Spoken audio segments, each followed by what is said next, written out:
Hello, hello, hello, hello, hello, hello, hello, hello, hello, hello, hello, hello, hello, hello. Hello. There we go. Now my voice isn't distorting anymore. All right. Sweet. Oh my goodness. Oh my goodness. Oh my goodness. Oh my goodness. Well, it's been a couple of weeks, I think. I have since forgotten what is time other than a movement of... What is time? Hello, Bite Others. Sorry, I'm doing some cable management at the moment. The charging cable to my iPad, which is what I use as my Steam Deck, is all over the place. And I've also been seeing a lot more centipedes about, not big ones, small ones. And the small ones are kind of funny. Kiddo and I are casting on YouTube. Well, hello, everyone. So if you're wondering what tea I've got bubble tea this week. It is the dragon fruit black tea. This is the I call it the cheap ass bubble tea with the popping boba.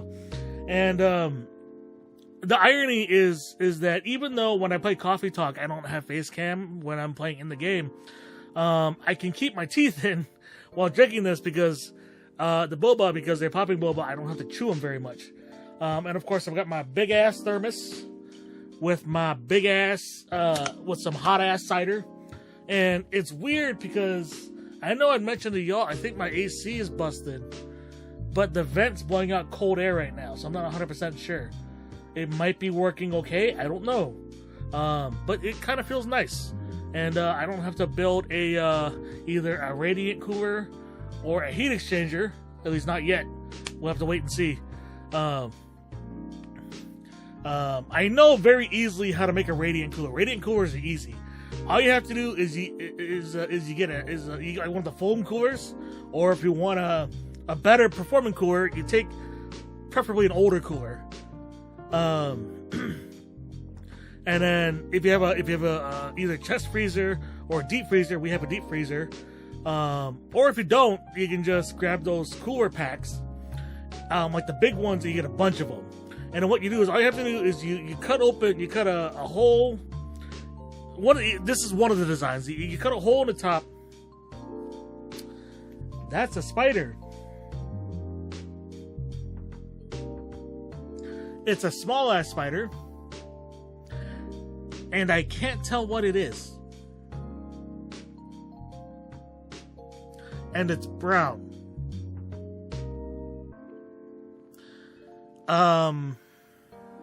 It's a light brown, not a dark brown. I want to caveat that, because I know what a brown recluse looks like. It doesn't look like a brown recluse.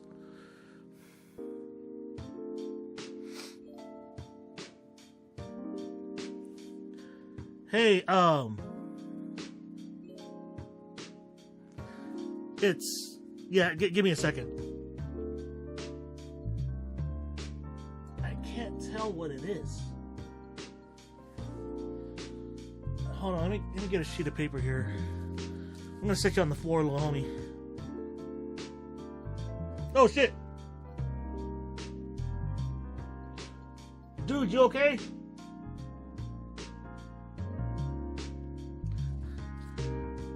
They're okay. They're okay.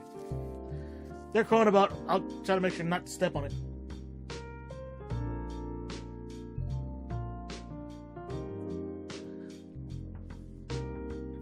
Is it scaring and moving slowly? And it's slow. It's moving slowly, and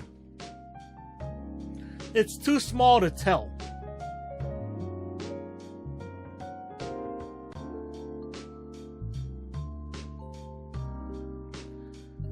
The butt might be rounded, but it's just kind of meandering along on the floor now.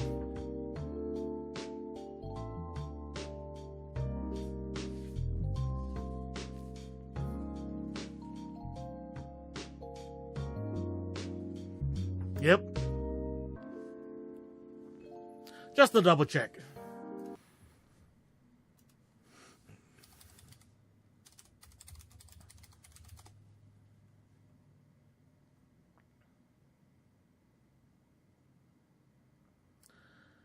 Sorry, I'm just looking up to make sure that I am indeed correct in my assessment. round butt but not skittery is a tangle web spider. Sorry, bro. Flat butt and long legs is usually no. It's not. It's not a long legs. It's a short legs. Hi.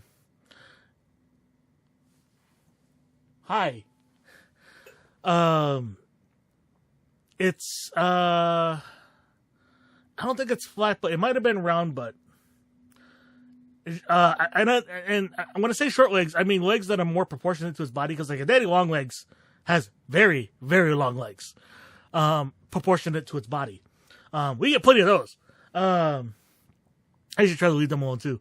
But yeah, this one has since meandered underneath my desk, so if it finds itself a nice spot, I'm gonna leave it alone. That being said, webcam. Sorry, there's a receipt on the floor.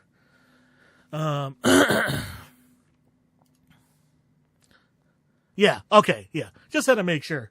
Yeah, very short legs, not long legs.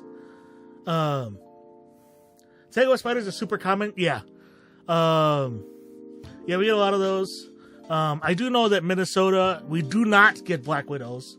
We do get brown raccoons, but they're generally outside and they live into their name. So, pretty easy to leave them alone. Scary house spiders scare me, not gonna lie. Yeah. When you say skittery, do you mean skittery like a centipede? Well, I say that because centipedes are very fast.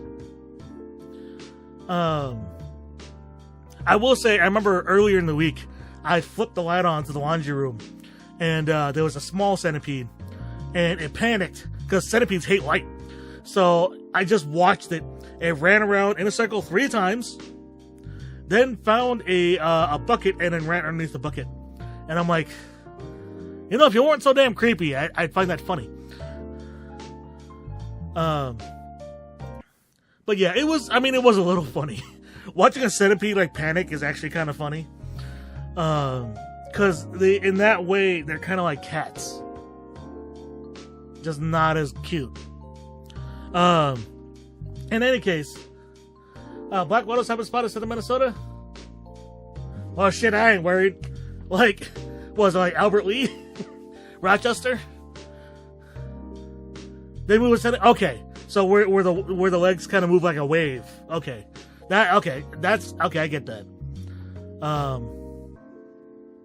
Yeah, no, I'm talking about when this spider's moving. It's moving similar to like an ant, where the legs kind of alternate in their movements. If you've ever seen an ant walk, they step with they have 6 legs and they step alternating with their legs. So when their left front leg step, their center right and then their back left all step at the same time.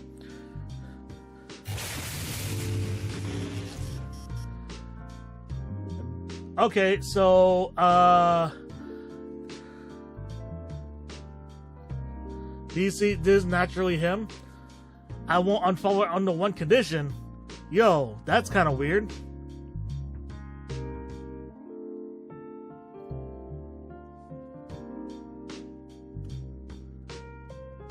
Are you sober? Yes, I'm sober.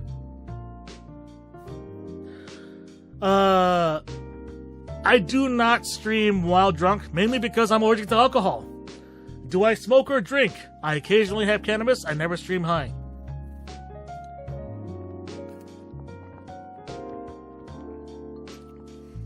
I definitely do not drink, though. I cannot drink alcohol.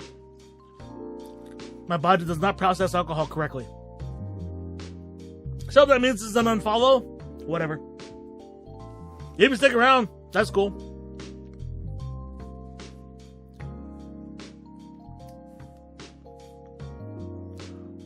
So let me ask you something. Why pop into my stream to tell me that?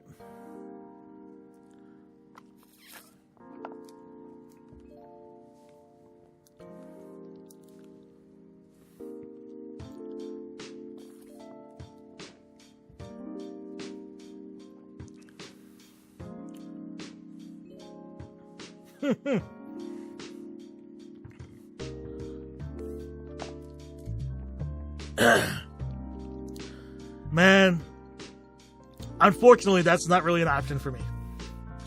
Because there's this thing that I'm probably going to catch. It's called bullet disease. And, yeah, there's probably a good chance that, depending on which way this election goes, actually, regardless of where this election goes, I'm probably going to get shot. So,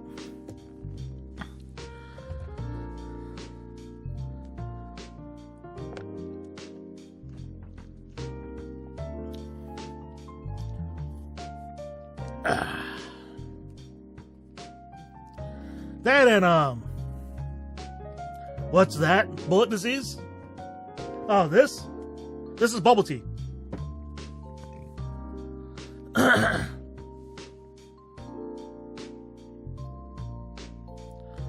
What was I saying? Oh, yeah. No bullet disease. Easier said than done. Mainly because my skin is too dark.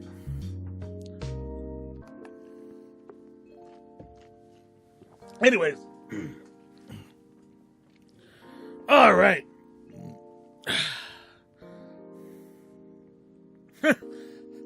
Dude. Hello, Sanix. It's been a while. Also, it's funny you do that as I'm drinking this. Hold on.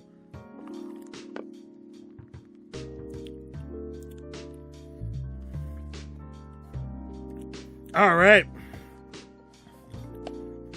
Yeah, it's got a lot of the popping boba left. I didn't get a lot of it drinking, but we'll see. I'll peel the top off, get the rest of it later.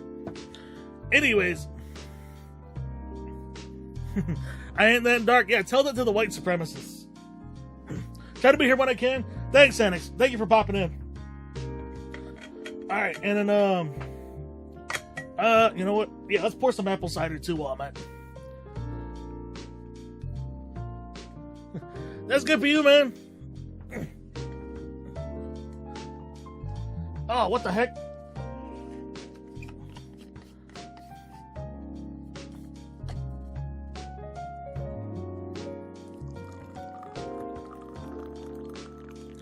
Real quick, how do you pronounce your username?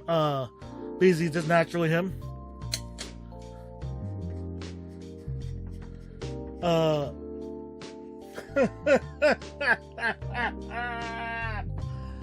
Oh, that's funny. I was gonna say, that being said, what brings you in? Because, like, I'm a tiny ass streamer, so I don't know.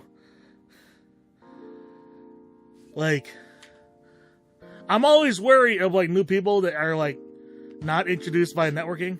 Because, I was here. Yeah, I know. The camera should be chasing. I'll say, I was here when, what is it? When I was, what was it? Oh, the hate raids were, like, a major, major problem. And, like, a lot of us who were BIPOC and ASEAN streamers, we had to have a panic button ready at all times. So, like, is that racially motivated? Nah. Trust me, I can spot when it is. What was I saying? Oh yeah, like, that hate raids were awful. It was hitting a lot of the smaller streamers really bad. So yeah, obviously I'm always really wary of anybody who's new, regardless.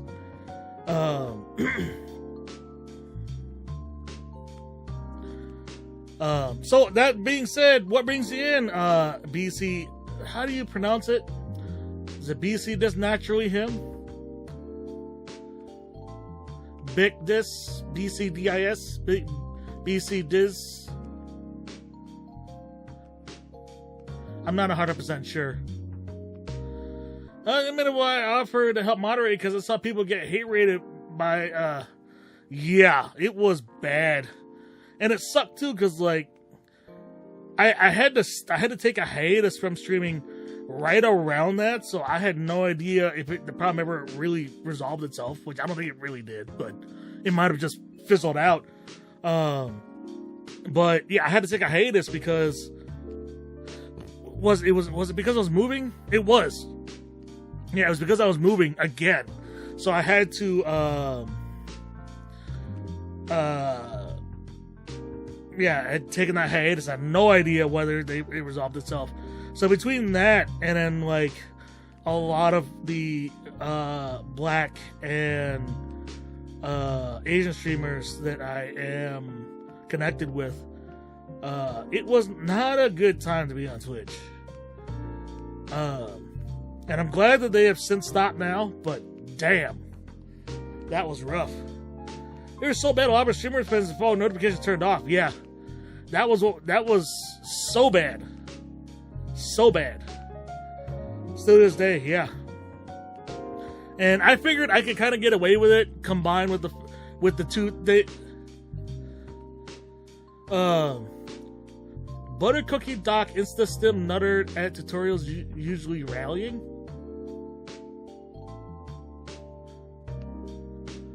Him, that's how. Butter Cookie, okay. Butter Cookie Doc Insta Stim Nutter at tutorial usually rallying him, that's how. So, okay, so no, not the that's how part. Butter Cookie Doc Insta Stim Nutter at tutorials usually him. No, usually rallying him, got it. Butter Cookie. I call you Butter Cookie for short? Sounds kind of endearing. What was I saying?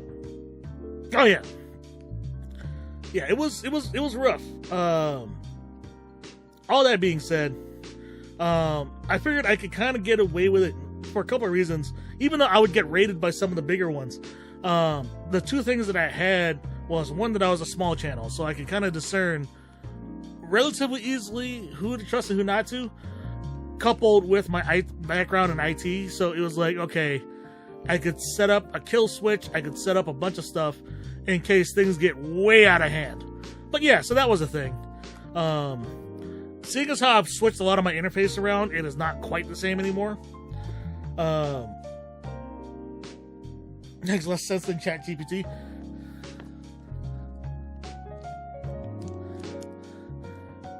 You gotta admit, though, you're not gonna mistake for ChatGPT.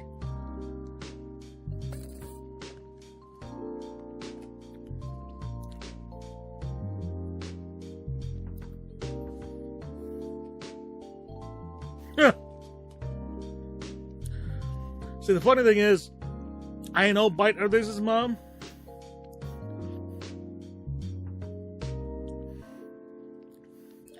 And that statement is just much funnier. Or much more funny, if you want to talk about English. Yeah. Also, complete Luddite. Hates technology.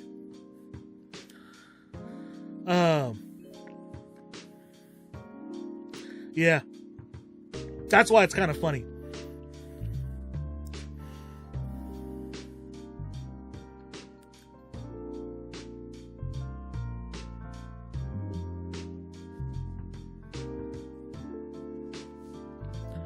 Alright, anyways. Let's go ahead and dive in, shall we? I think I have, as the Brits would say, waffled on enough. Uh-oh. Oh, there we go. Alright, no face cam necessarily needed. Alright. So, where do we leave off? We left, if I could continue, I think we would have started all the way back on day 1. So we are now on day 10. So we have met a lot of characters thus far. With, I already forgot that character's name. The astronaut. Astronaut. And then, we've met the, we met the dude who's just like an Asian dad. That brings me back. Fucking A. Alright, so we're gonna be... One second. One of the popping boba got stuck in my teeth. Anyway.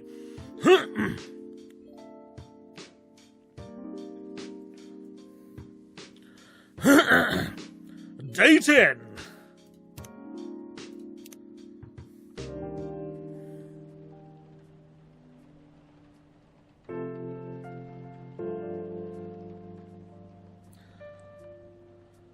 How has white those first 3 letters gives me flashbacks. And the thing was, I wasn't even an adult yet. 2K24 been for everyone? It has been, you know, considering how the last few years have gone, 2024 isn't horrible. Aside from being an election year. Barring that, we can put that to one side. It's an improvement over previous years. But much like John Coffey in the Green Mile, I'm tired, boss.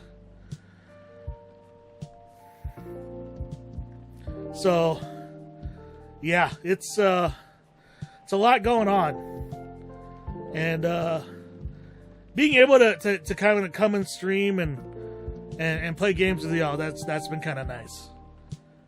And especially a game as cozy as Coffee Talk. Normally I would play this on a Thursday, but it's too damn good. Plus, I don't really, because it's a mature audience game, Thursday morning is not exactly a good time to play this game. Saturday night, much better. Even though the irony is, it's about some person who runs a coffee shop that's only open at night, which is like my kind of spot. Like, hey, if somebody would run, not a diner, like a coffee shop that's open only at night, and y'all serve tea, because I don't drink coffee, y'all serve tea, you bet your ass I'll be in there. Hell, I might even get my novels done. On the Microsoft, you know, oh, you're talking about fucking CrowdStrike. Alright, hold on. We're switching back to chatting for this one. Like, prepare for an epic-ass unholy rant. The type of rant that I get into, right? Whenever Sanix actually brings something up. Anyone encounter any fun stuff with it? Well, aside the fact that my work shift got cut short because the system that manages our CrowdStrike. Hello, Carpe! Holy shit! I did not expect to see you in here. Welcome! It has been a long time, my man. I hope you're doing well. Anyways, as I was saying, fucking CrowdStrike, right? So, like, I am very, very glad that I do not work in IT anymore. Because I popped in to the fucking IT and sysadmin Reddits, and the freakouts are real. Like, thank God I'm not in IT for my mental health anymore, because, like, man, I totally understand why dumb shit, like untested updates, can fuck up a system. It just so happened that this one fucked up a bunch of systems at the same time. So, yeah, it cut my work shift short Friday night.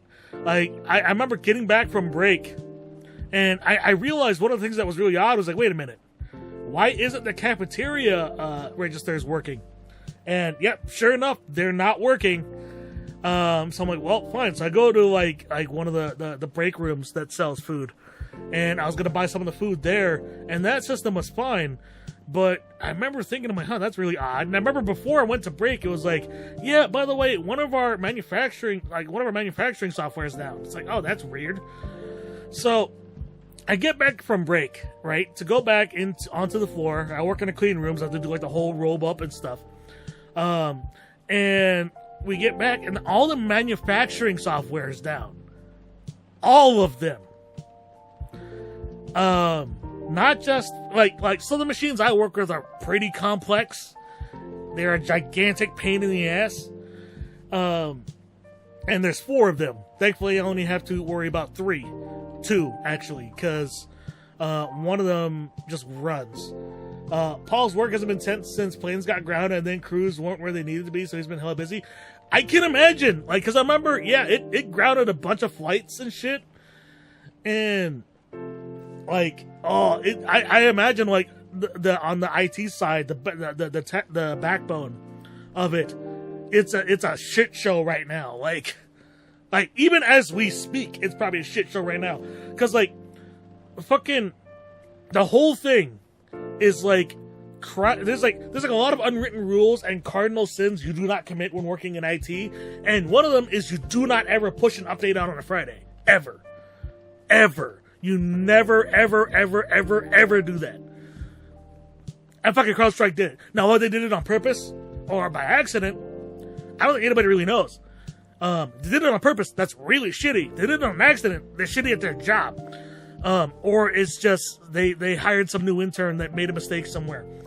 Imagine being the people who made the update, right? Like, and it's weird because like it's Microsoft, right? And then the irony of it is that Teams works perfectly fine, and Skype works perfectly fine.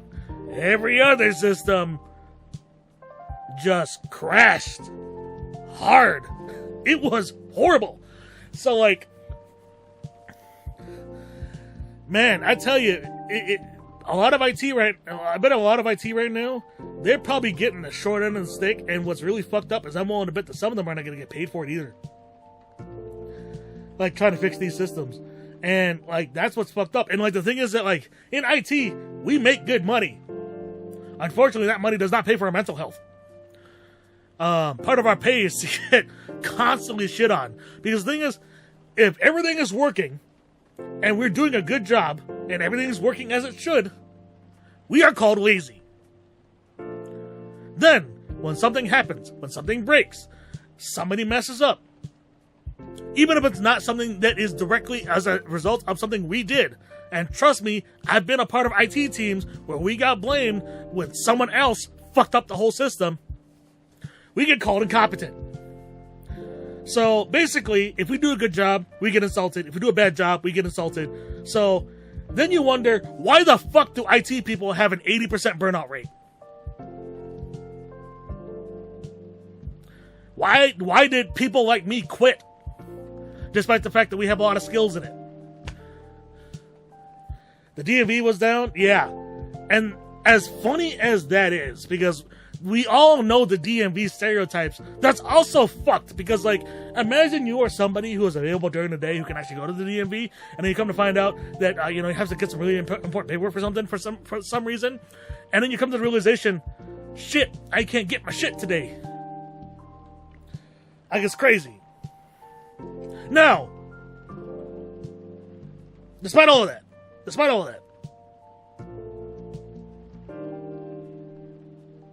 once you get past the fact that, Uber had a big outage and that's my job. Oh, shit. Alright, so, for starters, are you a driver, Carpe? Or do you work for Uber proper?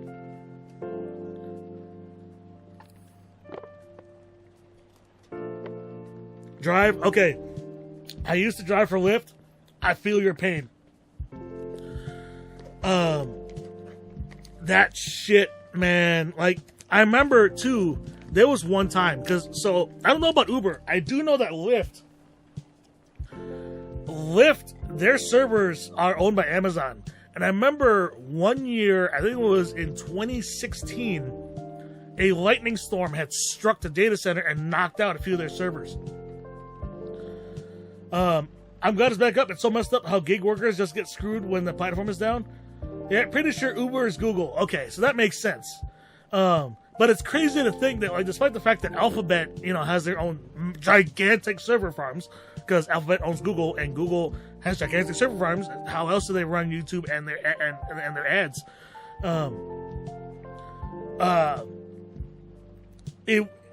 Like, even Google runs at some level on some Microsoft systems, because, like, this whole thing really affects, like, specifically Microsoft systems or systems based around the Microsoft architecture, and it's it's crazy to think that like that shit got knocked out so much, and not just in the U.S. but globally at one go.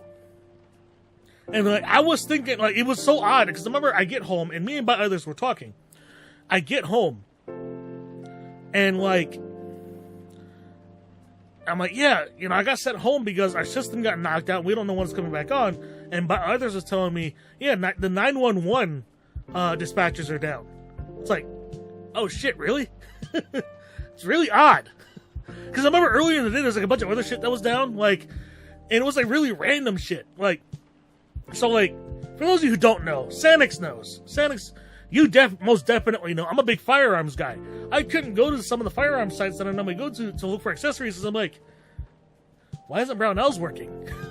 Like, it's so weird. Like, and yeah, so it's unfortunate. Carpe, I feel ya. That sucks. That really sucks, man. Because I have been in your shoes before. And man, I couldn't imagine you're trying to go out and you're trying to, you know, drive, get people places, and it's just fucked. It doesn't work. My job has been rough the last couple of days. Yeah, Bite Others was talking on judo. Yeah, it's crazy knowing how Microsoft, on a technicality, doesn't have a monopoly just because Apple exists. Not to mention the fact that you have a lot of the open source OSs who don't have this problem. But like Microsoft almost has a stranglehold on commercial systems. And the fact that the CrowdStrike update went out and it was like a two-piece and a biscuit and just knocked the fuck out of a bunch of systems on a global scale is an unfortunate demonstration of, one, why IT people are essential, and two, why things like decentralization is important, and diversification and redundancy. But I'm pretty sure this system even knocked out redundant systems, because the redundant systems are built on the Microsoft architecture. So it's like, so you've got your main system knocked out, you've got your backup system knocked out, and then everything decided to go south in a bad way. Not south like New Zealand, down by the Kiwis. And yeah, it was hey. So I'm definitely curious to see when I return to work tomorrow night what it's gonna look like, because who knows if the system is even back up or not, because it knocked out. So it knocked out for us. It knocked out our system where we do like that has all the information for our manufacturing. So like things like the specs, the program, the way the machines are programmed, the recipes that the machines run on. Not y-axis south, but z-axis south, exactly. So I'm curious to see how my work is going to go. It also knocked out, I think, one of our it knocked out our inspection system briefly, but that was back up when I left. But we have a system where we have to inspect our products, and there's like a spec sheet that we have to adhere to. So that was knocked out, but it went back up by the time I left, but our manufacturing was still down when I left. And so my boss is like, y'all, we're going to send y'all home because literally like the whole company is down. And I'm like, damn. And then I also found out that my clock in, clock out system was down, but when I clocked out, it was working fine, but who knows? Like, because I have fucking Kronos, and if you don't remember, back in 2021, Kronos had a hell of a data breach. I remember snow days. Yeah. Yep. I remember snow days too. I can't remember if I ever drove during one of the polar vortexes. I remember I was still an IT contractor when the 2013 polar vortex hit. No, that's 24. Was it 2014?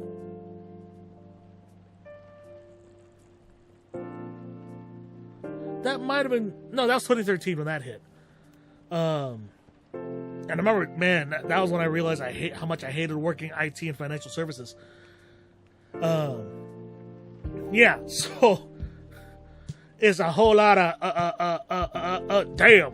So yeah, on a completely unrelated note, hopefully Santa's just still in chat. I went ahead and somewhat unintentionally, and I know Manjudo and bite others are going to look at me really skeptically when I say this, I somewhat unintentionally bought one of my dream guns.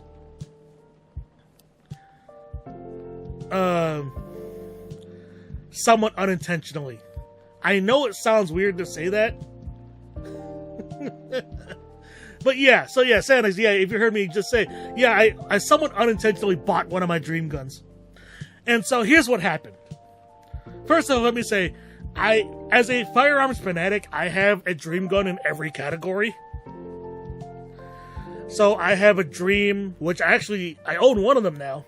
I have a Dream pump action 12 gauge, a Dream pump action 20 gauge, a Dream 410 gauge, a Dream semi-auto 12 gauge, a Dream semi-auto 20 gauge. A little bit so far north that polar vortex drops us to negative 40s.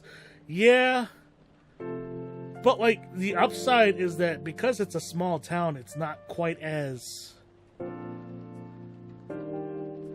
What is the word? I wouldn't say affected, because it's definitely affected, because like, that shit is cold. And hopefully your home does not have copper pipes and is old. Makes my nose feel funny because it freezes my boogers while I inhale. Yeah, like, that's the weird thing. I remember when one of the contracts I worked, it wasn't the polar vortex had hit yet. This was before the polar vortex. I remember I was working an IT contract, and I was running in and out, loading up my car with monitors. Actually, this was actually one of the later contracts I did. And I remember from running in and out, this was back when my goatee was short, like this. I didn't have it long, like the System of a Down. So this was before I had the System of a Down goatee.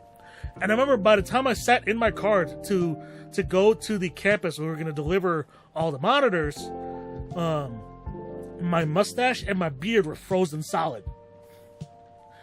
Yeah, that was not comfortable. A well-protected commune indeed, yes. But okay, so going back to what I was saying. So I somewhat unintentionally bought one of my dream guns. So what was it, my Dream semi-auto 20 gauge.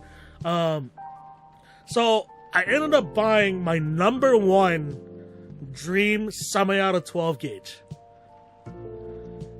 which is the Beretta 1301 Tactical. And if you know anything about semi-auto shotguns, you're probably looking at me like, your number one dream shotgun's not the Benelli M4? No, it's not. Because I find that as cool as it is, and as much as I want one, I find that to be a little cliched. Because everybody who wants a semi-auto shotgun, all of them want a Benelli M4. We have geothermal, so our pipes never freeze when it's up for dangerous sauna. That's right. Yeah, y'all are on a steam vent. Geothermal steam vent. Benelli M3. Holy crap, the flooding has made it steamy in town here. AF in town? Yeah, I can imagine. A Benelli M3? Yes. Okay, so, real quick. Benelli M3, for those of you who do not know, is one of those ultra rare convertible shotguns. It is both a pump action and a semi-auto. And you can switch between the two. You gotta hand it to the Italians, because that's not their first shotgun where they could do that.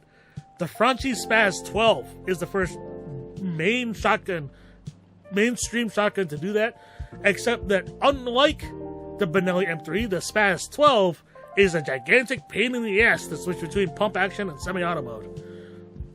On a Benelli M3, it's a lot simpler to do. I think it's like you pull. I think it's like you flip a collar, like it's like on the front of the loading tube. In front of the pump handle, there's a collar, and then you turn it, and it releases the pump, and it allows you to pump it. So yeah, the Benelli M3 is cool, but it's exceedingly rare, and it's on my top 5 for sure. But it's one of those that it's like a niche. It's under the niche gun category. So yeah. So what happened was, I wish they named firearms like Baby the Stars Shine Bright dresses. Okay, but others, you need to give me examples. Because I know that is a, I'm pretty sure that is a Lolita brand. And something tells me that some of those names are top tier. Alright, so let's switch back into the game now, seeing as how we've gotten to, I've ended my rant about IT and the crowds, the CrowdStrike update that fucked everything up. But I was gonna say, so I have the Beretta 1301 coming. It's actually gonna show up on Tuesday. I probably won't be able to pick it up until Wednesday. Dreaming in the Darkness with Bullet Symphony. You know, knowing that this will ever happen, but if I ever become a gunsmith, and by the way, for those of you who don't know, the hardest thing to make as a gunsmith is a profit. Memory of the Rose Tournament Rifle? Yeah. So if I was ever to become a gunsmith and I release my own line of custom, boutique firearms, that is the naming convention I would follow. Like, just name them similarly to the Baby in the Starshine Bright dresses, and also naming them after Tekken moves, too. Because some of those move names are ridiculous. Walk in the Castle Bleeding Holemonger. Of course.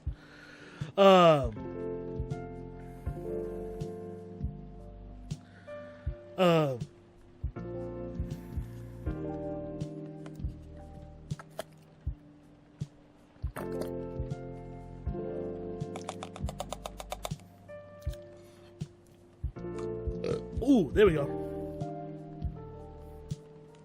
Damn, I've been waffling on for a while. Let's go ahead and dive in. Oh, I should explain before fucking meme. Before I go on, I want to talk about how I somewhat unintentionally bought my dream shotgun, semi-auto 12 gauge. So I was on guns.com, and guns.com, they have financing through Cordova. And the Beretta 1301 is not a cheap firearm. It is $1,800. It is not cheap. I wanted to originally go through Sportsman's Guide, but for some reason, Sportsman's Guide won't ship to their store. They will only ship to other FFLs, which I'm like, well, I don't want to pay the extra for the FFL.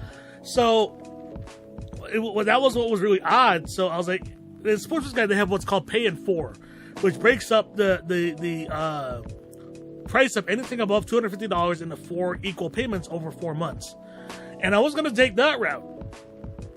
But I went to see, because Guns had Cordova, and I'm like, okay, well, what is Cordova going to offer me as far as like financing options? And their financing options are much more flexible, but their insurance rates are a little high.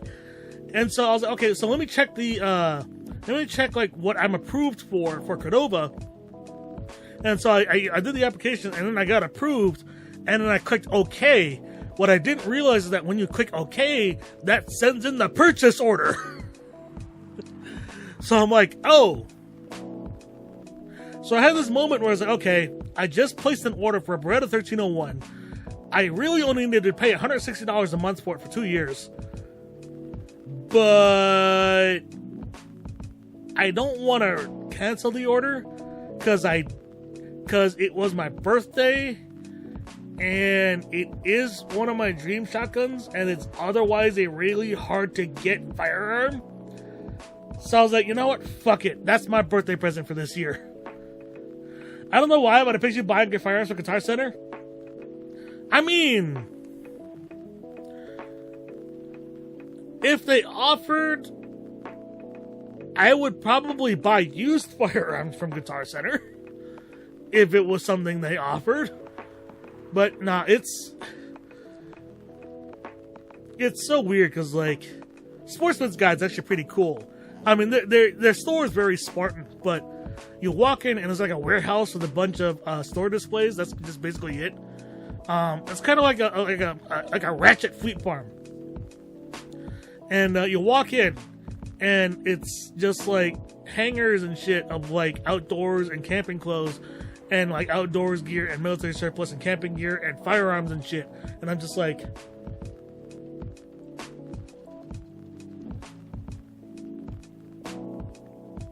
walking around. I was like, oh, this is kind of nice. No no sales employees walking up to you. Can I help you find anything? Like, thank God. Just look at my shit. Hold on, you know. The irony is their gun counter is like staffed more heavily than like the rest of the store. Like the store will have like 2 people, one working the register and one kind of on the floor. Their gun counter have like 6 people.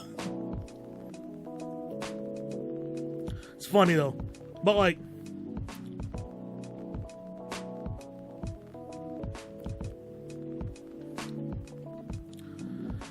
all right. So here we have the evening acoustic guitar. This acoustic guitar is also a gun. Bill presents Death and Magical Fairies and Sweetness. I mean, okay, here's the thing, right?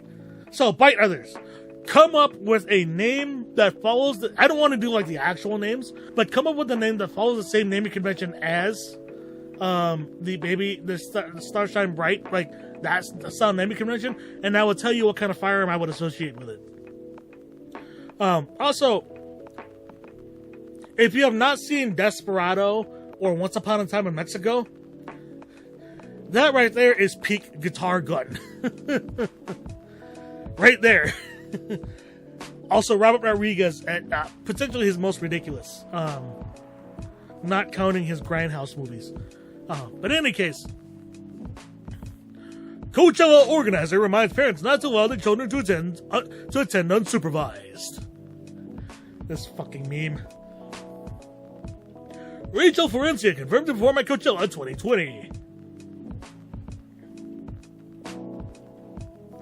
This is your destiny, designing instruments that are also self-defense weapons, all in transport. No, here's the thing, right? I would 100% do that if there was not so much red tape involved. Because, like, fuck bureaucracy.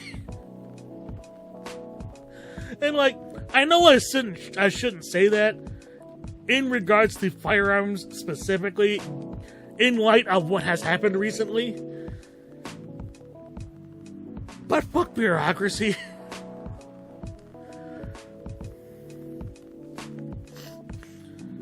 Like, I would totally do that. Like fucking A, like, make an acoustic guitar that has a little section that pops out that can hold a can of CS spray or pepper spray. But I mean, at the same time, you could always, Jeff Jarrett the fuck out of somebody, although you would lose your guitar in the process. Just blow.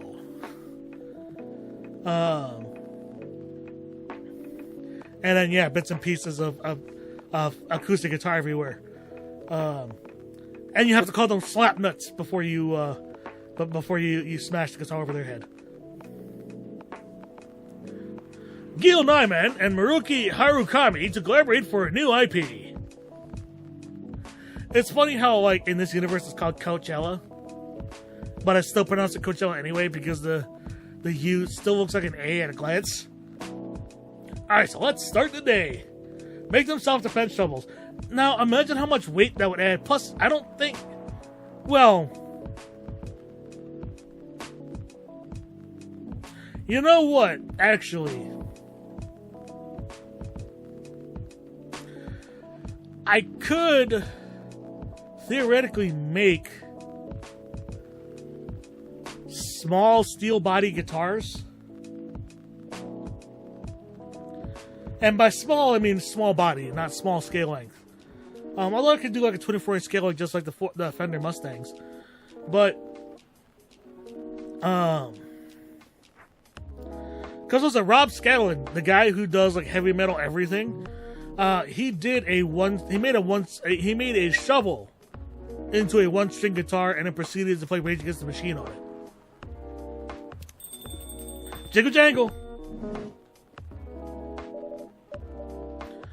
Sorry, we're not open yet.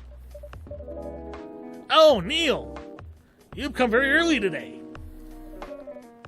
Is there anything I can help you with? There is definitely something that you can do. What is it? Can we work here? Okay, seeing as how y'all don't have a cam, I got wide-eyed for a second there. I was gonna say, but yeah, the whole shovel thing, right?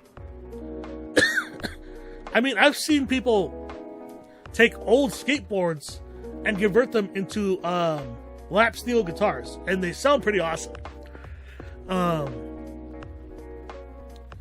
Let's be real, the best self-defense item for someone a minor kiddo's size is still a lanyard full of keys. Yeah, or what is it called? In China, they call it a meteor hammer. A flail. But not a spiked flail. Whatchamacallit? I don't know if you played or seen Watch Dogs 2, but the main character, his name is Marcus. He has a billiard ball tied on the end of a 2-foot length of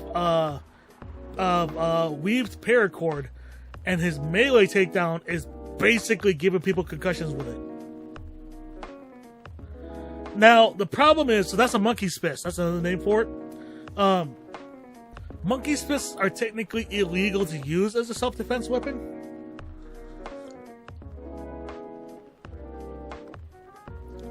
However, as a musician, that's not going to stop me from wearing a necklace with a 2-inch ball of quartz on the end of it that has quick release buckles on it that I could potentially use in that way as a last resort.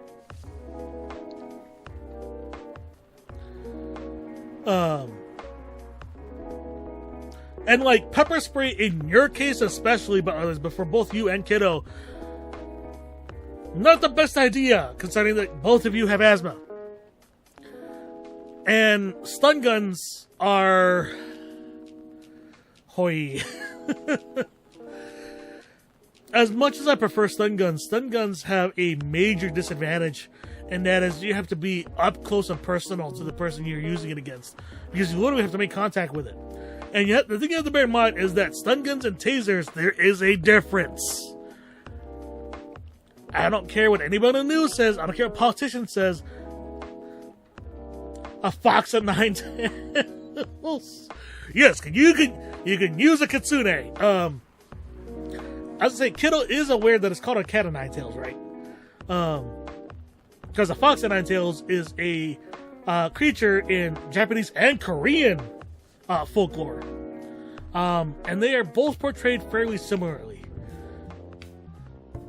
Cherry Pie, she was confusing the whip with the Pokemon, and she wasn't asking me to get her self-defense Naruto.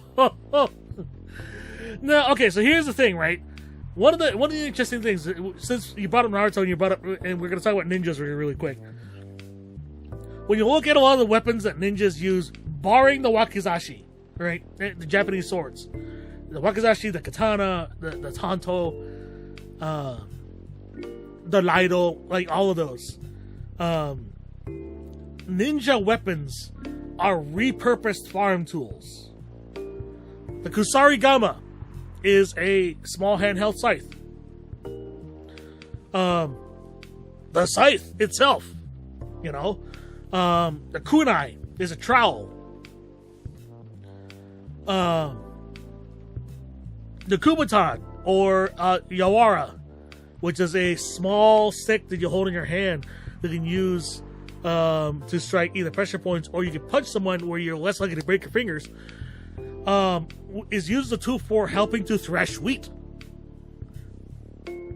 Same with the standard baton. You use it to thresh wheat. Things like caltrops are just repurposed wire. Like a stiff wire, to be specific. What else are the ninja weapons? Nunchucks were used as to thresh wheat.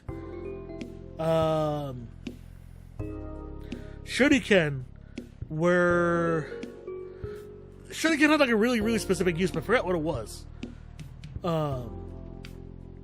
And then there was some that were purpose built to be weapons, things like the poison egg, bugs, obviously, yes, the Aburame clan, with the chakra eating bugs. And I remember they fucked up Kenkuro really bad.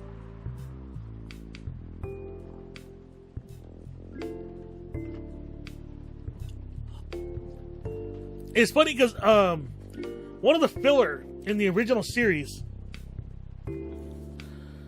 which is technically a repurposed farm tool if they're pollinating insects, yeah, I'll say the filler, one of the filler in the original series, which is you don't have to watch the filler for Naruto, you're not missing anything. But one of the filler has a clan that specifically has bees. And the cool thing about that filler was that it highlighted Hinata's growth as a ninja and as a character. Even though it technically isn't canon, but whatever. So yeah, bees and insects, fair game for ninja weapons.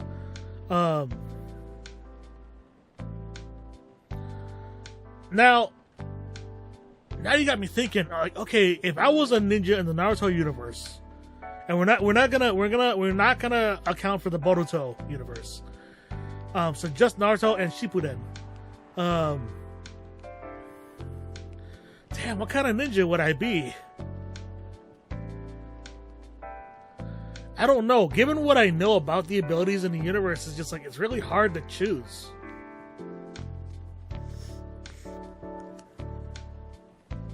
I mean, there's also a good chance I might end up as a member of the Akichi clan, which is Choji's clan. So, you know, at that point, then it's like, okay, then it's fun. Then, you know, I've got my moveset already kind of planned out. Excuse me, what? Is it possible for us to work here? What? Why? We have learned something precious since we first arrived here. Communication is very important on Earth. And Earthlings communicate in a very complicated way. It blows our mind to learn that you need to mix between verbal and nonverbal communication here. Can't wait to do our communal parade float where we release wasps into the town.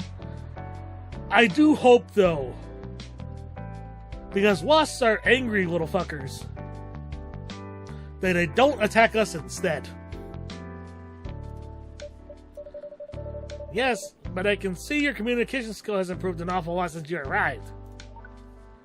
That is true, but it is not enough. Some of the biggest lessons about Earthlings we have learned, we learned them here. This made us think, instead of focusing on finding a breeding partner, we should focus on learning how to communicate with Earthlings properly. Sounds like a good strategy. That is why we asked you to allow us to work here. Because you want to interact with our customers? That is correct. I'm not sure about this. Neo, normally if you're applying for a job on Earth, you have to go through a certain process before you finally get the job. If you get it at all. It's a very painful process. You'll send out like 100 applications to like 100 different jobs, and you'll be lucky if you hear back from maybe one of them. And then even then, you probably only get like one interview, and that interview doesn't really go very well, and next thing you know, you just get ghosted by the company. And then when you try to contact the company, next thing you know, they take legal action against you, and they trespass you, and then they get a restraining order, and then they blacklist you, and now you can't work in the city at all anymore. American Job Market 2024.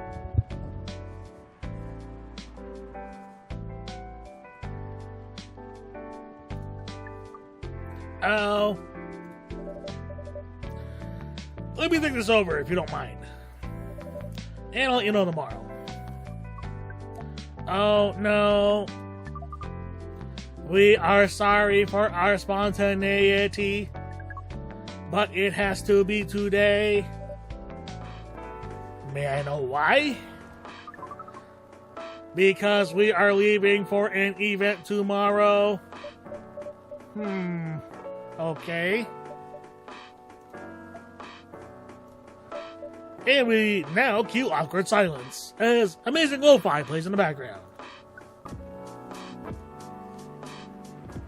Okay. Thank you. Well, one condition. You won't be making any drinks. I'll handle that. Once I'm done, you'll give the cup to the customer. Understood. There are other things you need to keep in mind. What is that? Dealing with the customers.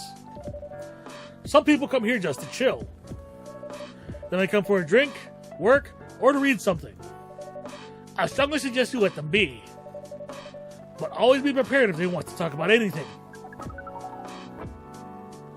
How can we know whether people want to be left alone or not?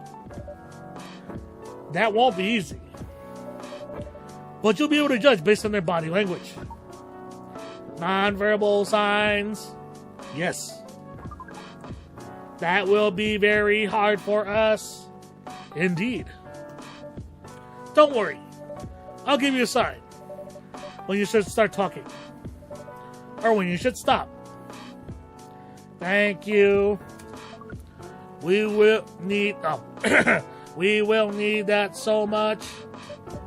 Well, that's basically all you need to do here. Do we need a special outfit to do the job? Well, seeing as how we got federal agents knocking on the door looking for an alien inside of a spacesuit. Yeah, probably. Not really.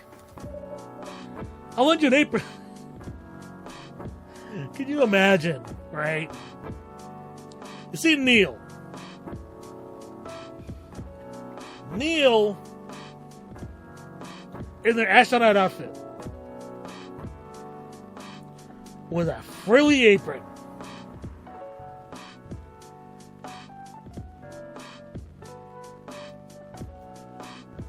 It's kind of sexy. To help keep your suit clean and to differentiate you from the customers. You don't really need more differentiation, but it'll make you look more legit for the job. That is a very Earthling thing to do. That's racist, sort of. It is. Alright then. Are you ready for this? We are... Okay. Let's start the night. Here we go. Jiggle jangle.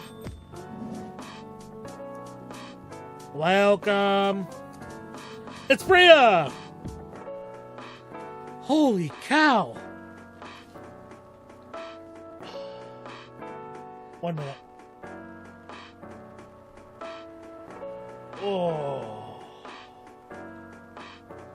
You know how sometimes you have to stop to scratch that 1 inch, and then when you scratch that 1 inch, it's... Oh, it feels so nice to get it. That's what I'm doing right now. Oh, there we go.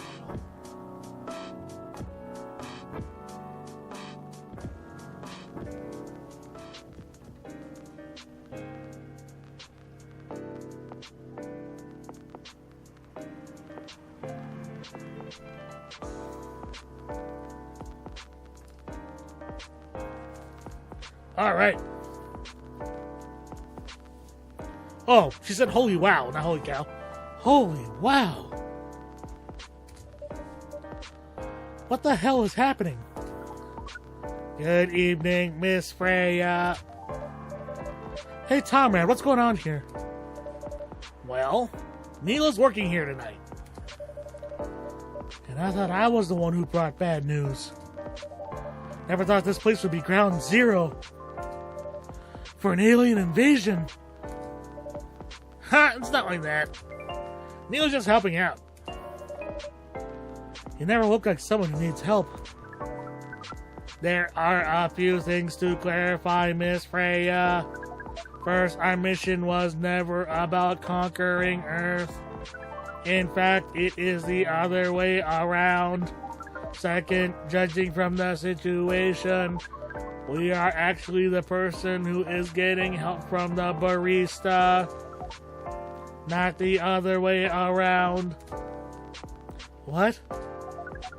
We have learned something since we arrived, and we came to a conclusion. Before starting another breeding mission, we should learn more about how Earthlings communicate. Damn straight.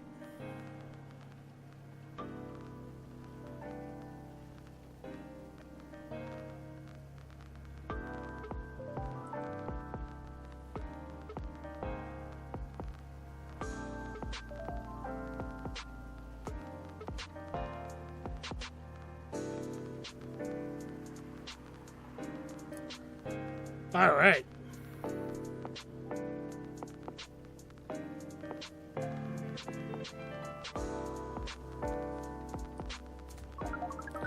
We thought this place was the best place to learn. And you just agreed to this?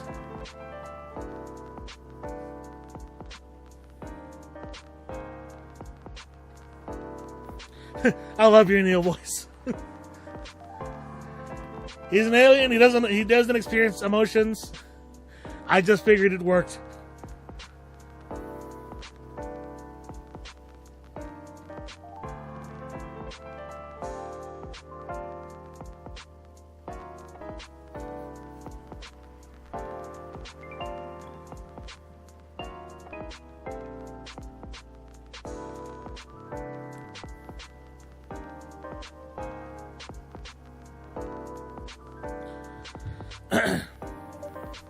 On one condition. I make the drinks. Neil will only be here to serve and communicate. Fair trade? What's in it for you then? What? You're helping them here. What do you get in return? Now that you mention it, if there's anything you want from us, please do not hesitate to ask. Don't mention it. Well, maybe you can be my next story. I can write an article about your work here. Freya. If I still need to write for the paper again. What happened? The chief found out. Oh. So why you didn't come yesterday? Yes. How did you find out? You remember my fateful meeting with the higher up? In the elevator? Yes. Same thing happened with my chief. They met each other in the lift. Oh no! And the higher up mentioned our encounter to her. The chief called me into her office, and things went downhill from there. I got an ass chewing of the century. She realized immediately that it was the reason for my poor performance lately. Ouch. She didn't like it, of course. Sorry to hear that. What are you gonna do now? Write the damn novel, I guess. And after that, hope that it sells well. Oh no, did you lose your job? If not, I don't know. We do not understand what is really happening, Miss Freya, but we feel the immense sadness and frustration you feel. Do you now? How?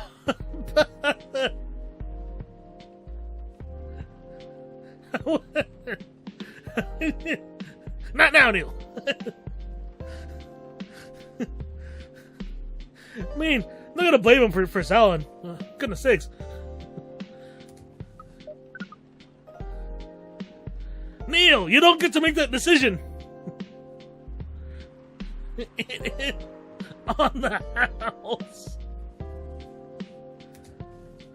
Huh? You'll have to do that?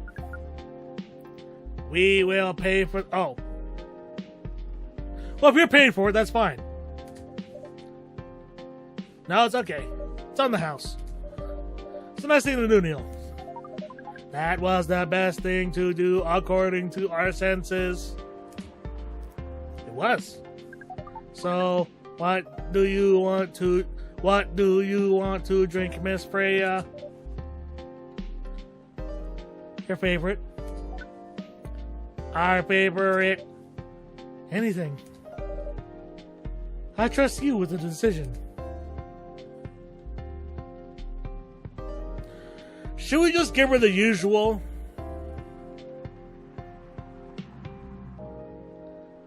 Which, in her case, is espresso.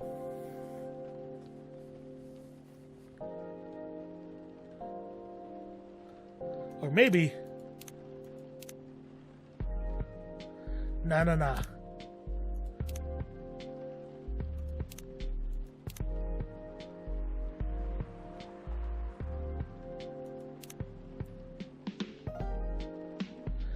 Hold on, let's do something,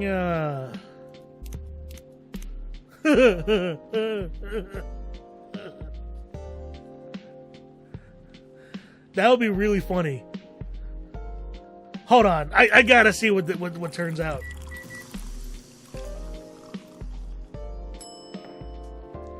Milk. No, let's trash it.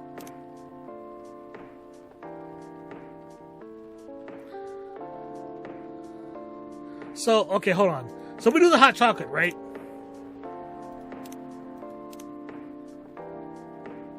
Oh no, so we do just chocolate, just dark chocolate. It was a Spanish Sahara. The Marrakesh is interesting. Also sounds refreshing as shit.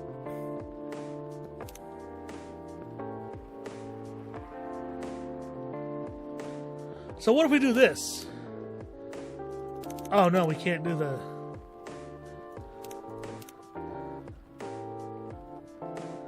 Wait, what if we do the green tea, honey, and milk? Milk.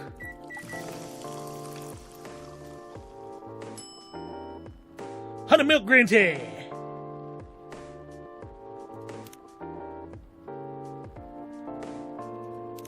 Whoops, that's not what I wanted to do. What if we did... You must tell me about others. Is coffee and honey a thing? That does not sound like something that I would be like...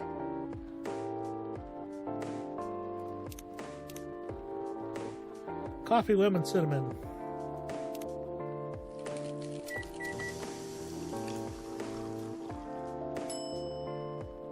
Lemon, cinnamon, coffee.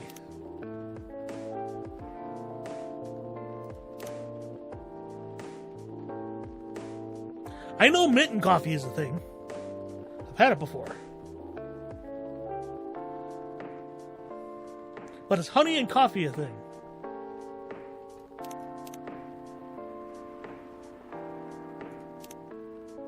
I'm just trying a bunch of shit out. Gingerbread coffee. Oh.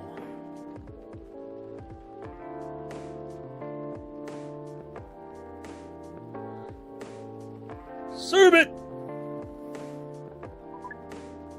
Here is your drink.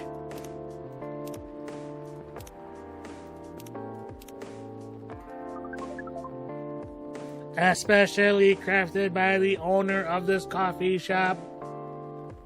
Well, who else is gonna brew it? Thank you so much for this. I don't say anything sweet with coffee, but I am unusual in that regard. I mean, there are a lot of people who like their coffee black. Black like a doll's eyes.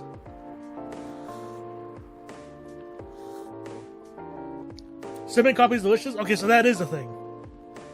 I've had mint coffee before. That was when I was younger and I thought coffee was the shit. And then I realized it's not. Then the fact that it gives me the shakes and triggers anxiety attacks in me for some reason.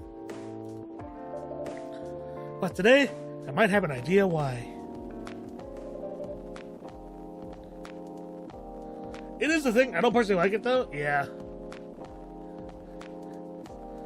How far along are you with the novel? The honey and tea signed me up. Yeah, right?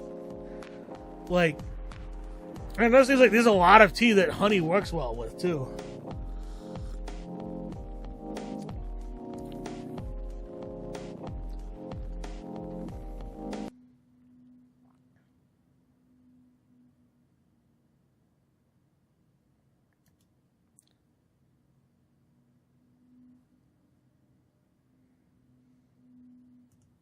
Sorry, I'm just checking something. That coffee's strong but milky.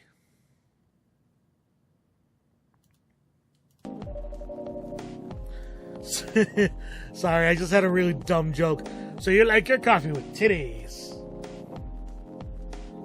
Sorry, I couldn't help myself.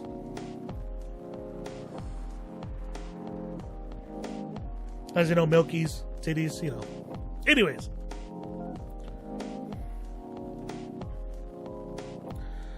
Now that I don't really need to care about other deadlines, I miss coffee, so I'm probably going to treat myself to a cup here or there with food.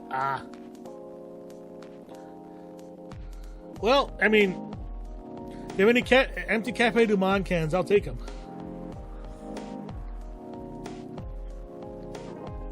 Or any other coffee served in a metal can. I know that in a lot of parts of Asia, like Southeast Asia specifically, they still use metal cans for coffee. Not that I don't really need to care about other deadlines. And if I manage to infuse some coffee and creativity into my blood. That sounds doable.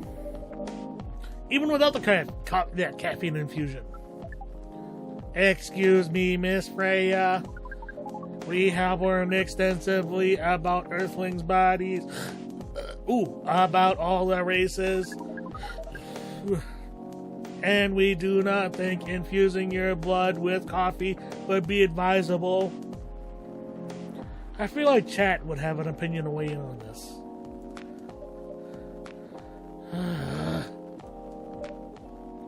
I'm sorry, Neil.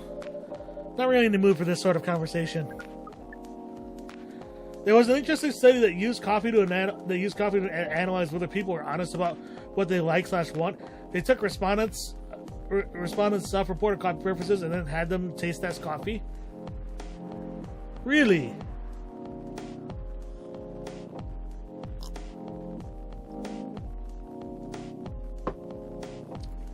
Tell me more. Also, that last bit of apple cider I just drank had kind of a wittiness to it that kind of surprised me. Wasn't there before. Hopefully something get in it.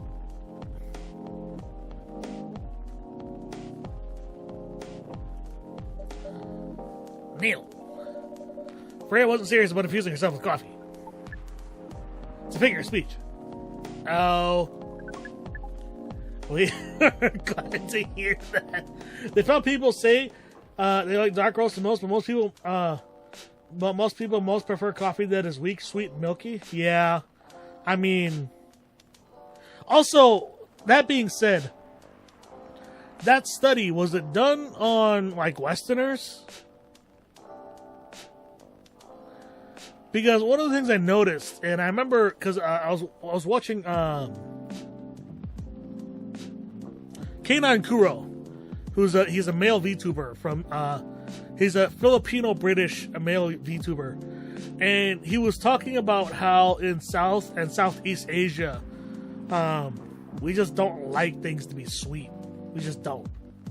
Like, we prefer bitterness. So like dark chocolate is like a big thing that we like in South and Southeast Asia, and like it would be interesting if the study put that into account too. That like for a lot of Westerners, they prefer something sweeter, but then when you kind of move towards South and Southeast Asia, they prefer something a little bit more bitter. Which coffee on its own tends to be pretty bitter. At least in my experience.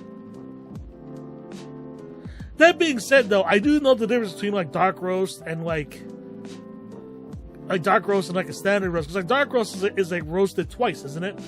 Where they roast it once and then they roast it again to where it cracks.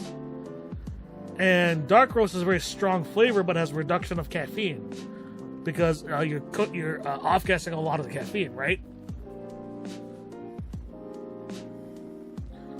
Whereas like some place would call a house blend or like a single roast or something, or is that a French roast? I don't remember.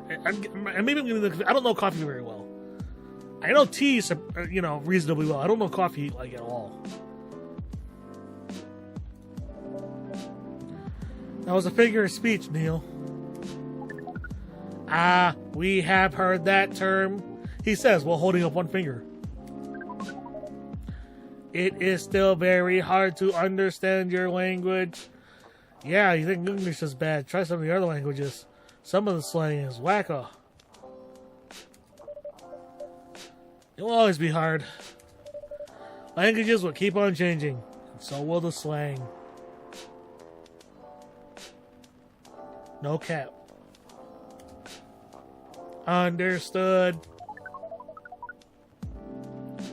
At least we are here now to learn the basics of how Earthlings communicate. I don't know if a coffee shop's a good place for the basics. You might want to go to like maybe a classroom where they are teaching English to non-native speakers, like an English as a second language class. I like dark roast because less jittery. Yeah, that's what I was thinking. Because like, I've had coffee a couple times just to make sure I didn't doze off while driving home from work. Because they have the coffee is free at work. So like, and they have a dark roast and a house blend. And house blend's a single roast, and then the dark roast is a double roast, or French roast, whatever it's called. I don't remember. But also, I use a lot of milk. Though switching to soy milk tipped me into lactose intolerance. Oh, sad day. 'Tis a sad day when ice cream hurts to eat. Whether that is due to sensitivity in teeth and gums or to lactose intolerance, either way, it's a sad day. Because you bet your ass, as an Asian American with lactose intolerance, that shit does not stop me from enjoying cheese and ice cream. And sour cream. You bet your ass I'll love me some sour cream. And cream cheese. Though that being said, I definitely get that too, because like, my dad, because my whole family, to some degree, is lactose intolerance. My younger brother is the least lactose intolerant out of all of us, but even he still gets hit with it sometimes. But my whole family, because we are Asian, are lactose intolerant. But my dad in particular cannot have Alfredo sauce. It is that is well past his limit. It does not sit well with him. Does Alfredo sauce, which is sad because I love Alfredo sauce, and it doesn't have the same effect on me. But I will say that like, cheese definitely fucks me up, even though I love cheese. Snack cheese, not so much.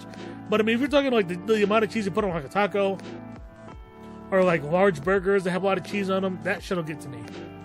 But like snack cheese, like string cheese, partially because it's skim milk, so string cheese I wouldn't necessarily count it. But like, I have the snack cheese like sharp cheddar, and like I recently got my hands on some habanero jack cheese that Aldi had on sale, so I bought a pack of those. And it's crazy because like, it's weird how like certain things will only affect us certain ways. So yeah, something about cheese and me do not necessarily get along. Okay with milk,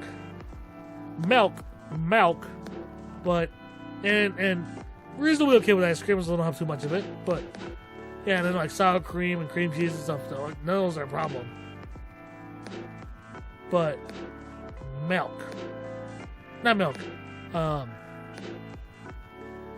cheese. Huh. Feels like I'm shooting out me insides. Sometimes.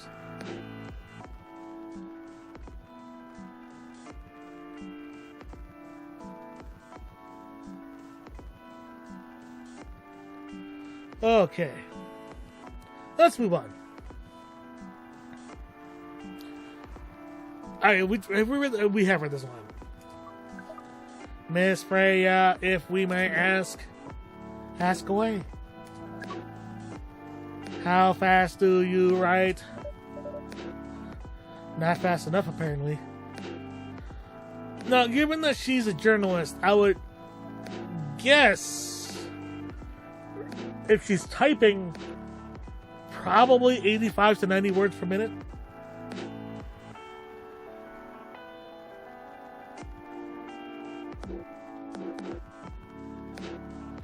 If she's writing considerably longer, but I don't know about how much.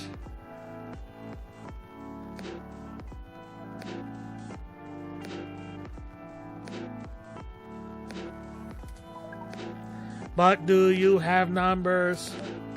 Numbers? How many words do you produce per day? Oh, now we're getting NaNoWriMo flashbacks.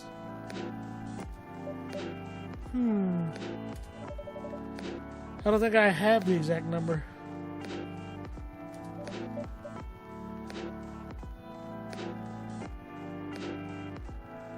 But full time? Should be able to write between 3,000 and 5,000 words per day. It's quite a bit.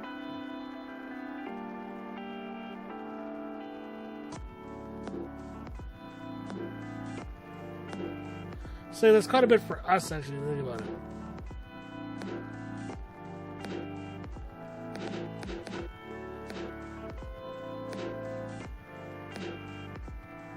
Alright, I was thinking of something and then I forgot. Lost my train of thought. I'm trying to remember.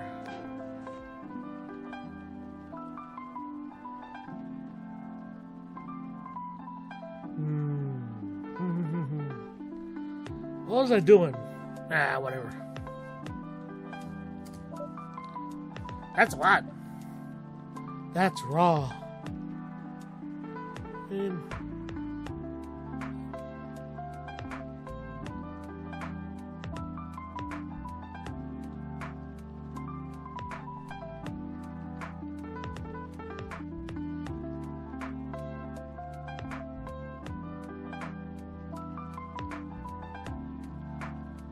Okay. Week. After that, I still need to edit it. I usually end up with about half of what I originally wrote. Yeah, because I know by others, because me, myself, and by others, we do, and Kiddo, we do NaNoWriMo every year, and but others always just kills it in the words per day department. I think this year I might have a much more renewed focus, seeing as how I bought my dream gun, which also happens to be the hero gun of my story. So for those of you who are watching who are not familiar with the concept of a hero gun is the signature firearm that the main character uses. In the case of famous movie assassin John Wick, played by Keanu Reeves, it's his heavily modified tandem cross Glock 34. And you can buy that customized Glock 34. It's not cheap. It's not super expensive, but it's not cheap. But you can get the gun that was like as it looks and appears in the movie. And in my story's case, my character's hero gun is a modified Beretta Model 1301. Granted, it's not the new Mod 2 that just came out this year. But nonetheless, it is a Beretta 1301 with gray furniture on it, a red dot, and a shell carrier that can be quickly swapped, like with empty ones, instead of having to like refill the shells either manually or using like a speed strip where you just put the shells in, give it a slap, and peel the strip off. It's a whole thing that holds 6 rounds, and it's a piece of polymer, and it clicks into the side. My record for day one is 8,001 words, Yeah, I think I got something similar as like a day one record, but then never reached that height again after that.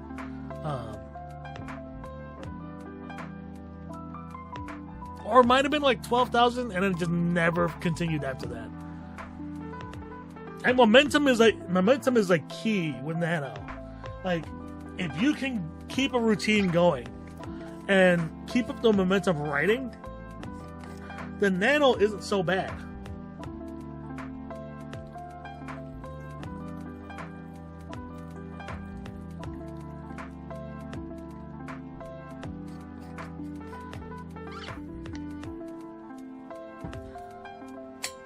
I remember too, like, I received a critique of writing once, and one of the people who said, who gave me feedback, like constructive criticism, and this I noticed is like a very common thing whenever I ask people, is that the way that I write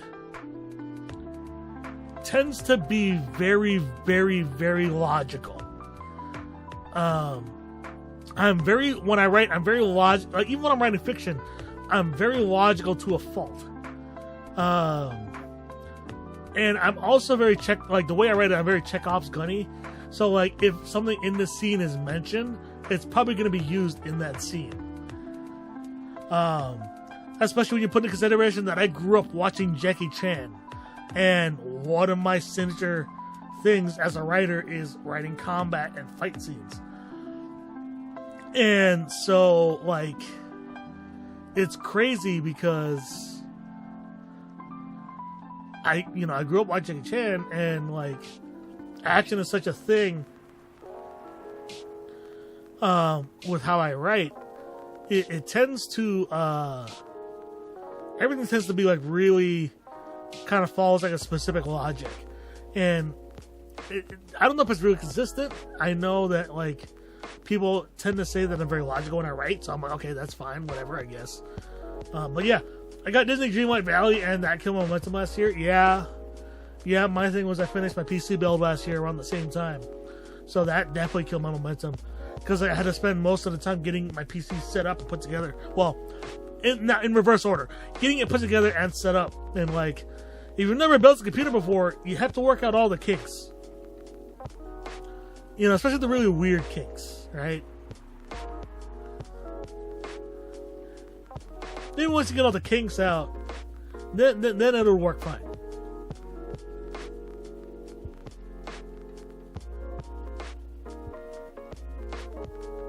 Yeah, so but I will say I've started kind of going back now and rewriting certain things. Some lines are being rewritten.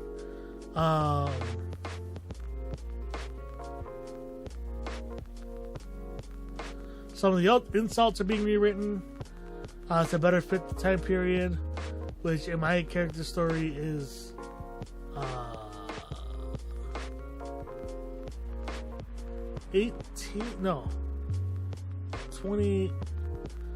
2018, so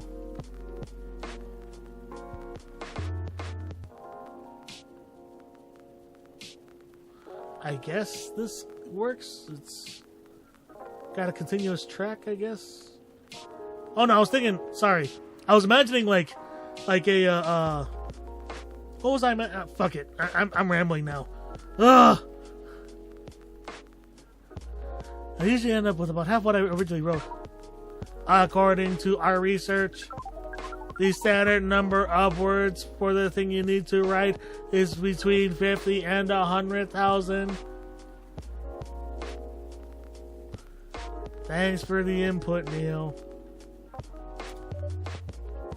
That's right. But for this draft, I don't need to write that much. They're gonna write a meet cute romance. So meet cute, does that mean like a chance meeting romance where the two titular, that's a word in English. The two titular characters meet by happenstance?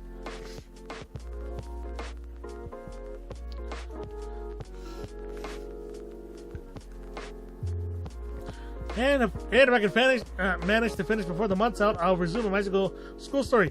It's crazy. 'Cause, like, I was just thinking, right? I feel like, seeing as how I actually bought my hero gun in real life, that if I ever need like motivation, all I have to do is open my gun safe and just cradle the thing for a while, and it'll come to me.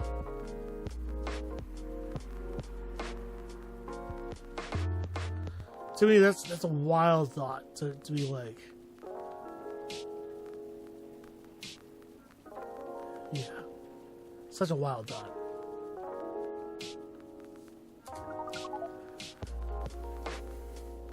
Just, yeah, like, can you imagine, just like, I hit like writer's block and I'm just sitting at my desk holding my Beretta 1301, cradling it like a baby.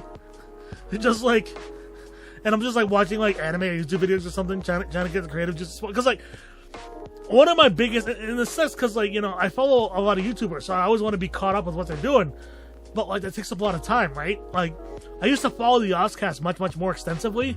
Now I only found the main channel because like, I used to follow like main channel, Duncan's channel, Hat Films, Hannah, Rabs, Angry Tom, Ben, like all the main members of I used to follow all of them, and that took up so much time. So I only follow the main channel now, and then all the other YouTubers that I follow, it's just like, oh, it takes so much time. And then like after that, it's like, okay, now I want to watch like anime or like an action movie or something, and like both of those things are like huge influences in the way I write, but only one of them is really viable, which is sadly. Anyway.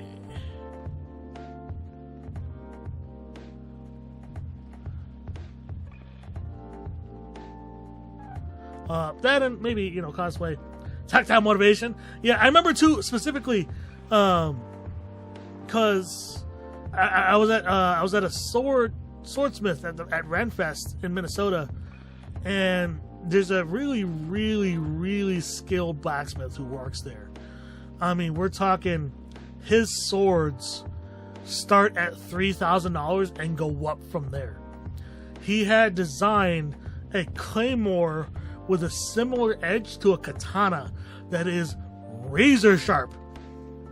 And you have to be extra careful when you handle it because it has to be oiled every night because it will slice your hand open real easy without any effort. So yeah, it was this razor sharp claymore that he made.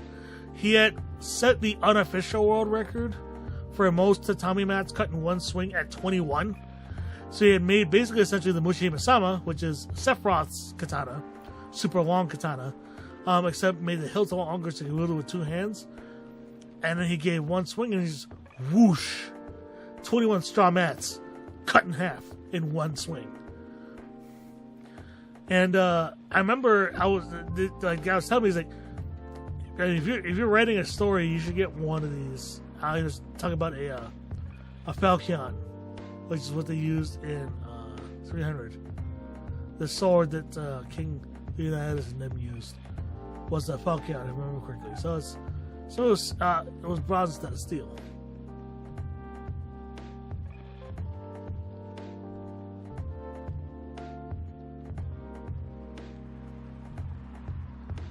All right. I follow 2 Bible podcasts that I watch every week when they drop, and Strange Aeon's every video she makes is gold, and then 3 video essayists. Every other channel I follow, just watch when I'm in the mood to bed rot. Yeah, see, the thing is, like, I like to like listen in the background when I'm gaming or while I eat. That being said, when I eat, I generally prefer to watch anime. But if I'm between series or whatever, like right now, I'm kind of on and off with Laid Back Camp because like the Laid Back Camp, you know, given how cozy it is a little slow to get going. But once it's going, it's fucking great. But like,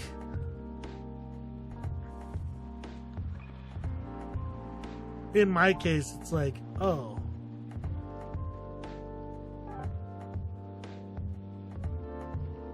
So I could, huh.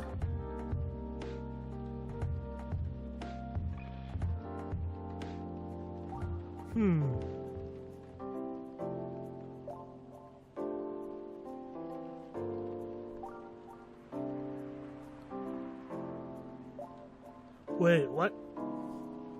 Okay, I underestimated like 6 video SAS YouTubers, but they usually do like a video per month, maybe 2. Yeah. You don't follow any of like the really dark ones like Nexpo or Nick Crowley, do you? Because Nexpo, he does like dark, like really dark internet content, things like dark lost media. Nick Crowley does like dark lost media and true crime. Audiobooks in the background, kind of NB. Yeah. I don't necessarily have to do that with audiobooks because like audiobooks, you know, like, so audiobooks do for me what people who read books do, and that is take them on a journey. I realize that when I'm trying to read a book, it's easy for my mind to wander away from what I'm reading. And then I realize that none of it's sticking. Whereas with an audiobook, it sticks. I don't know why. Because I'm not necessarily like... I'm not like a specialized learner in any of the 3 main categories. I'm balanced across all 3. So like... And by 3 I mean visual, auditory, and kinesthetic. So I learn equally by doing, hearing, and seeing. But like with audiobooks, audiobooks take me on a journey much better than if I'm trying to read it. And I'm not entirely sure why, because I know like if I'm not reading like a tech article, because I read a lot of articles. But like when I'm reading a tech article, it's like, oh, it's okay. It's like I connect this. If I'm reading a novel or I'm reading a story, like reading it rather than hearing it, for some reason it doesn't quite have the same effect as an audiobook does. I'm not entirely sure. Can't handle true crime, too much glorifying violence against women for me. Yeah. Yeah, that's never fun. Because, yeah, I know, one of the channels that I follow is Nick Crowley and Nexpo, and they do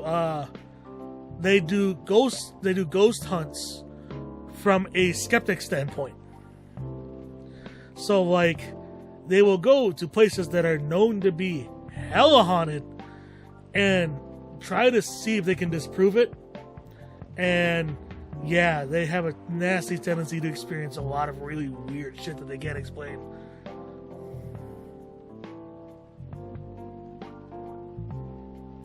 I forget what the channel is called. Something and Nick. Because I never remember what Nexpo's real name is. I watch people like Tiffany Ferg and Mina Lee and Brienne Claire and Shan Spear. Ah, okay. I probably should be watching them too.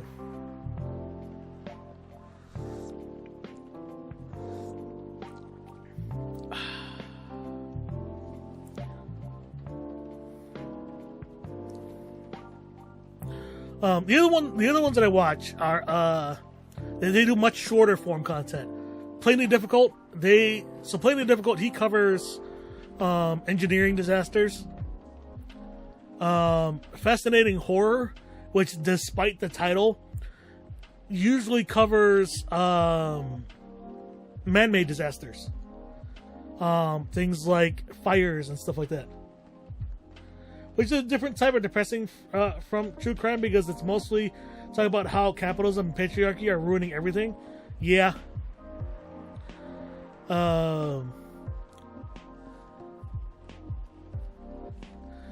Yep. Although Plainly Difficult, he takes it in like a really funny way. One of the ones I like too is Lazy Masquerade. He's a British guy who lives in Japan, kind of like Connor Cahoon, aka Sea Dog. But he also does true crime, but he covers like supernatural happenings in Japan, and it's really interesting because that's why I say Japanese folklore is terrifying, because he covers that shit.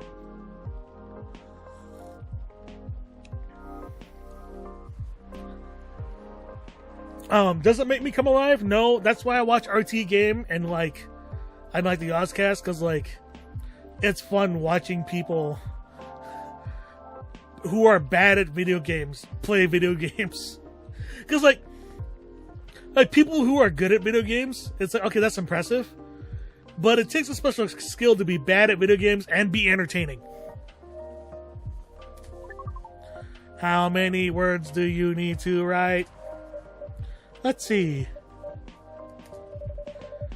I think it should be around 15,000 words.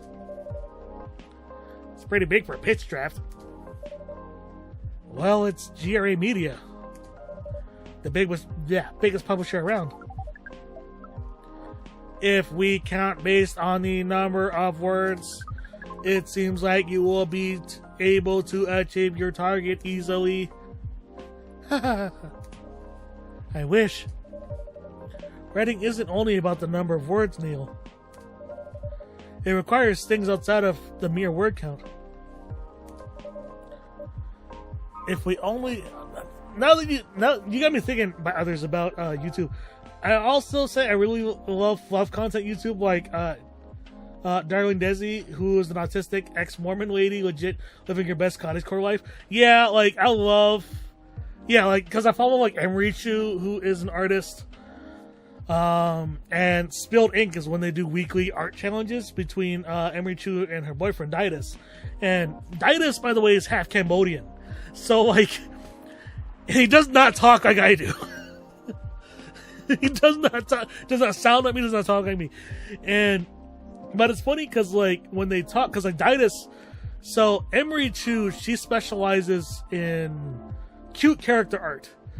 Didus, he specializes in digital and animation. And so you can see, and Didus went to art school, and I think Emery Chu didn't. So, like, Didus, like, his approach to things is a lot like, so I'm learning this in art school, and I'm just going to completely forgo it. Whereas Emery Chu is like, I don't like the way this looks. What do you think, Didus? Didus is like, no, it looks fine. Keep going. You're doing fine. So watching them work together is really funny. And recently they started featuring guests. So yeah, watching them,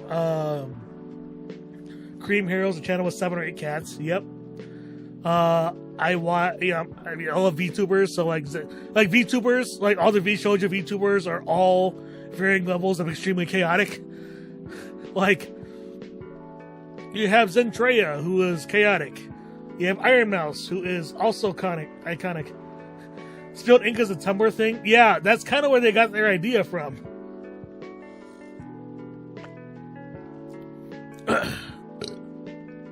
It's so good, though. This week, they did their first ever ASMR video. They just to kind of mess around, because they have a really good mic. And it's funny, because, like, Emily, you know, understands the assignment when it comes to ASMR, right? Whereas Didus just sounds like he's scream whispering the whole time. Because, like, Didus is kind of chaotic, and he's very, he has a very all or nothing type of personality. So, like, you know, so it's funny because he's like scream whispering. And they're talking about, and they take questions from their Patreons. I recently reinstalled Tumblr, and as a Tumblr early adopter, it's wild that the culture hasn't changed at all since it launched. Is it still sexy? Because I remember when Tumblr was really sexy.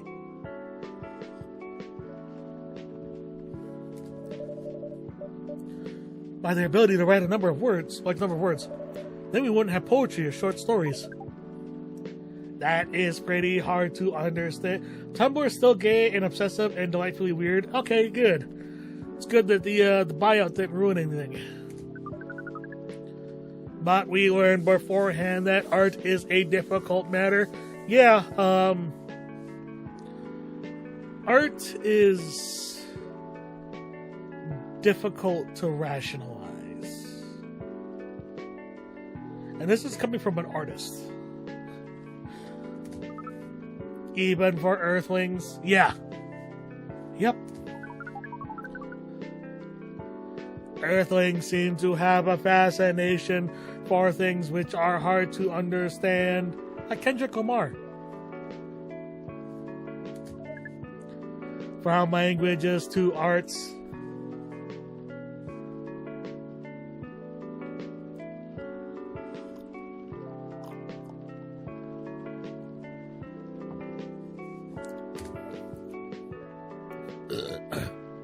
Right again. But you're not that wrong about writing, you know. Word count is one of the few things you can objectively judge a story by. It's not the most important thing, but it's still up there. So, is it still a valid parameter? Definitely. Cool.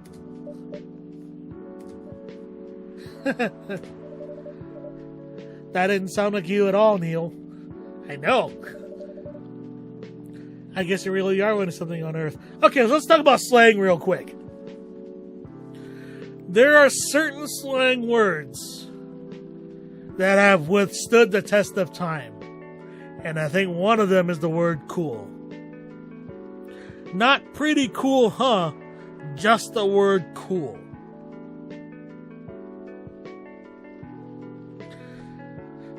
Old time we're banned porn, but they unbanned nudity, so the amount of lesbian...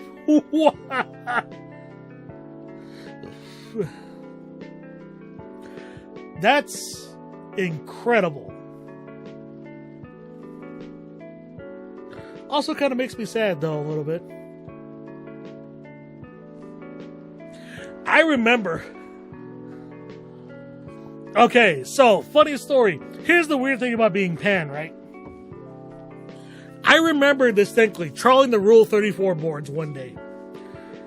And there was this, as it is wont to be, because it is Rule 34, some ridiculous art of Pyramid Head from Silent Hill with a big-ass penis. And it keeps off the OnlyFans bots that have flooded Reddit. Ah, yep, that's a thing. Yeah, that's definitely a thing, which makes me sad.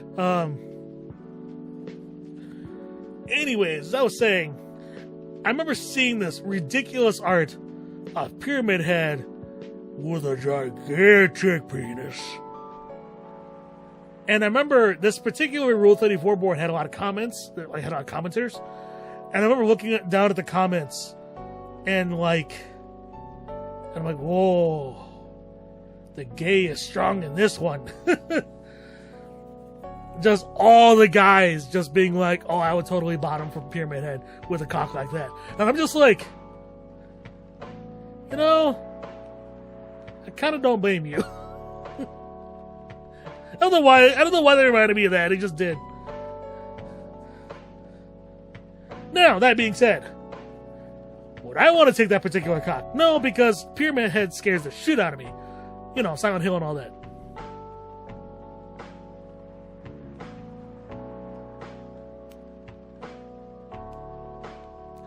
There's another character? Maybe. Not 100% sure, though. I tend to lean more towards, like, on the guy side.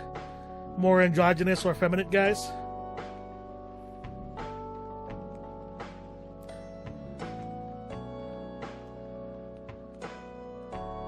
Like,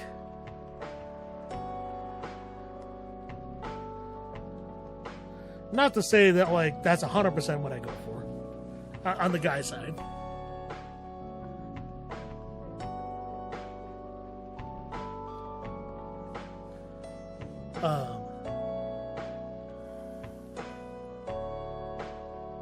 That being said, yeah, there is a cosplayer that I do crush on that is, a very effeminate guy. Anyway.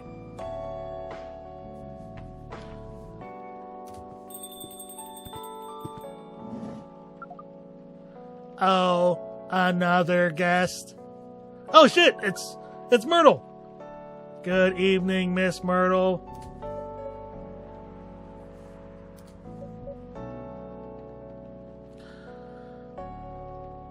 I just hold on.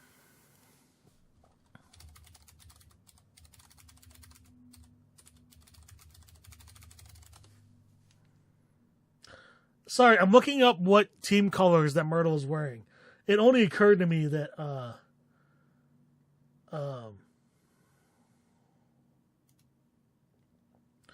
that she's wearing a football jersey.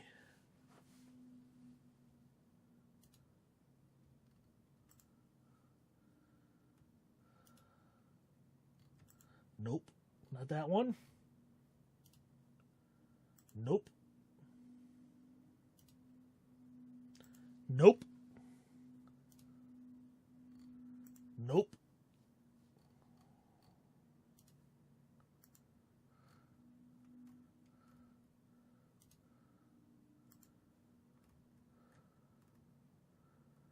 Oh, come on. Wait, does it not exist? Oh, fuck off. You give me the 503 code. The hell website?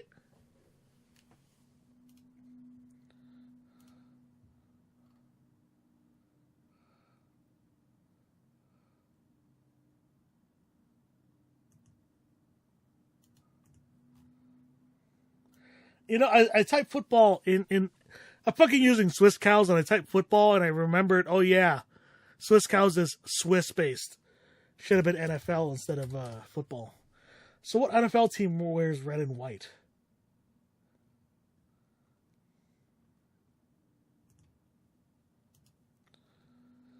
None of them?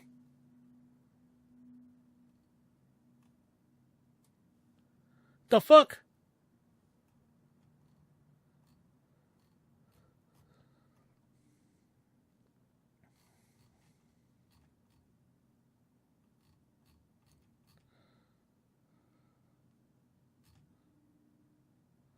There's like a red and yellow, red and gold, but no red and white.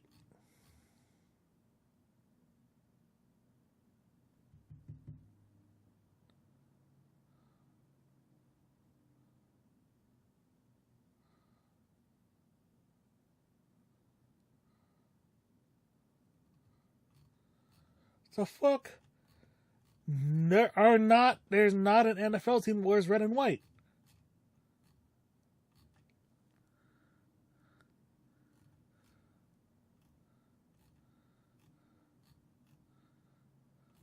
The closest is the Pittsburgh Steelers, but they sure as fuck don't have a red jersey like that.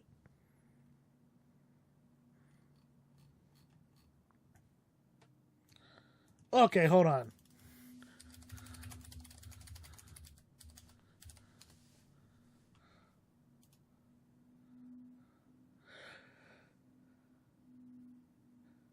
Paulson technically be also calls the Giants. The logo in the middle is a parody of the NFL logo. If college, those are badges colors. Oh, okay. Here I am scratching the shit out of my head. It's definitely not the Patriots. Although the blue collar might throw that off a bit.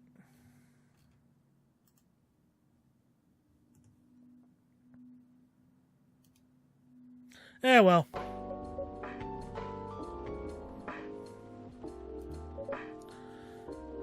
I won't even ask. Except for one thing.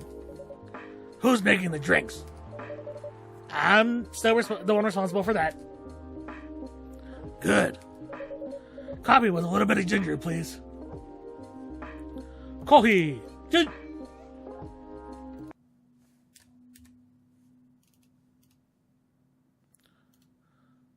Oh. Oh, yeah. I see now. Yeah, that makes a lot more sense. Yep. Though the stripes don't quite match up exactly, it is probably the closest we'll get. That makes sense. Although, hold on, number 20. Okay, it's number 87. Got it. Okay. I was about to say, I wonder if number 20 is like a reference or something.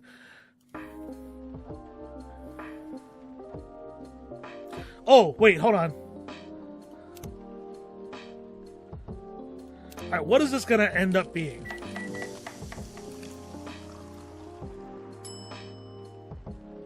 Nope, we're trashing it. There's got to be a coffee with ginger in it. A ginger latte. Huh. Oh, Jahita Brook. Alright, yeah. Coffee, ginger. Brrr.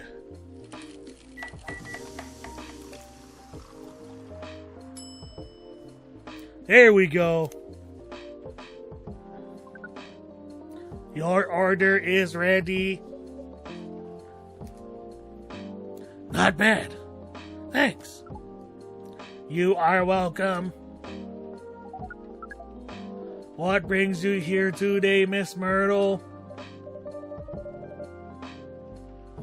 Psst, Neil. See if we come to a coffee shop just to sit without being disturbed. Oh, that definitely seems to fit Miss Myrtle's business here. Actually, I'm not here to just sit without being disturbed. Huh? Pardon us.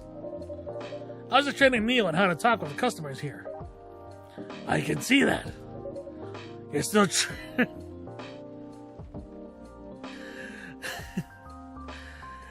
She just says that with the most deadpan expression, right? You're still trying to get laid?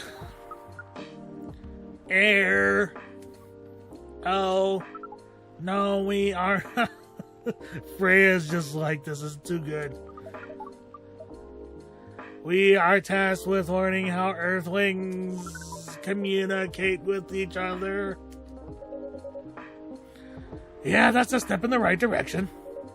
One suggestion. If you want to blend in with us, stop using such formal language. Start talking the way we talk. Start listening to the way we listen.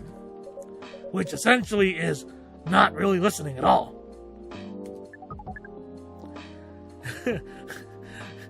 That would be very difficult to achieve.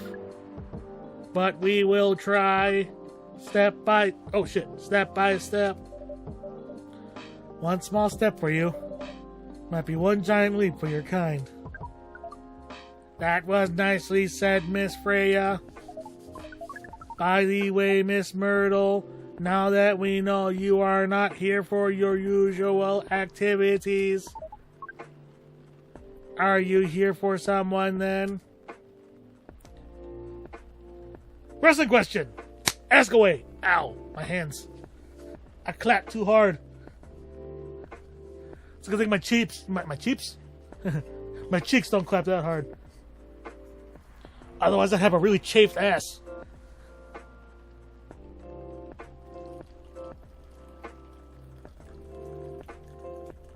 And hopefully, whatever question you ask will not trigger me to go into unholy rant mode.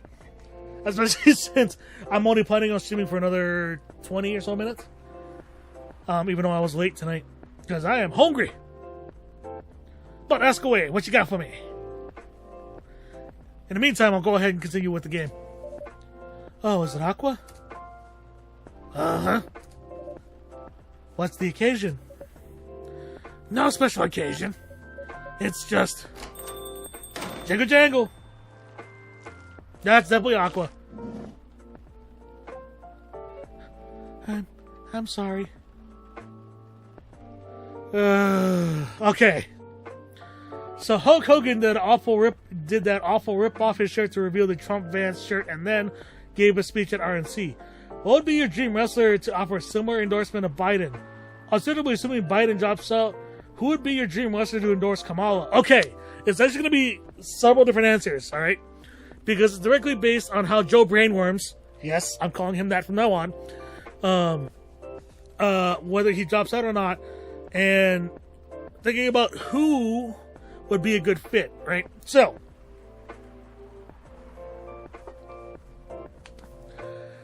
dream wrestlers. If we had a dream wrestler to offer an endorsement of Biden. Now, bearing in mind, I do not like Biden.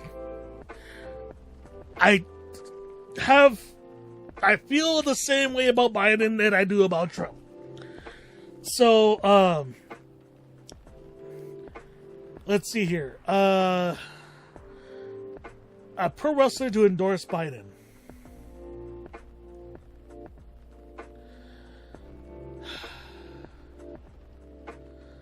I will say, because the one thing I do want to say about Biden, there is a major difference between his gaps and his stuttering.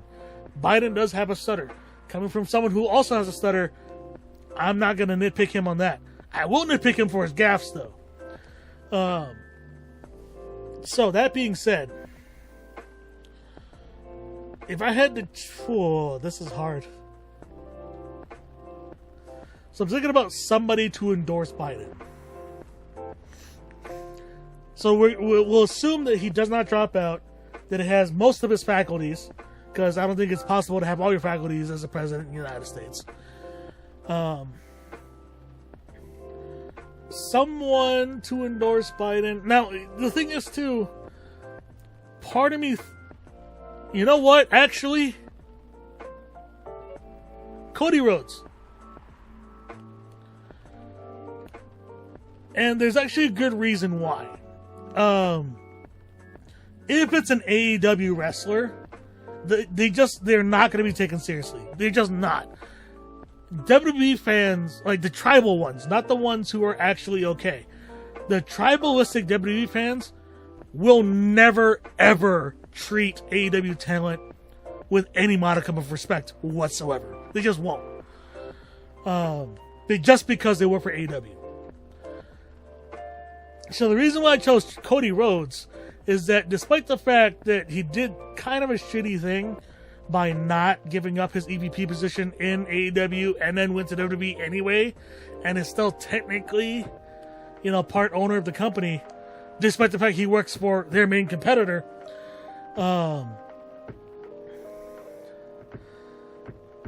Cody is currently in the grand landscape of pro wrestling the biggest babyface right now.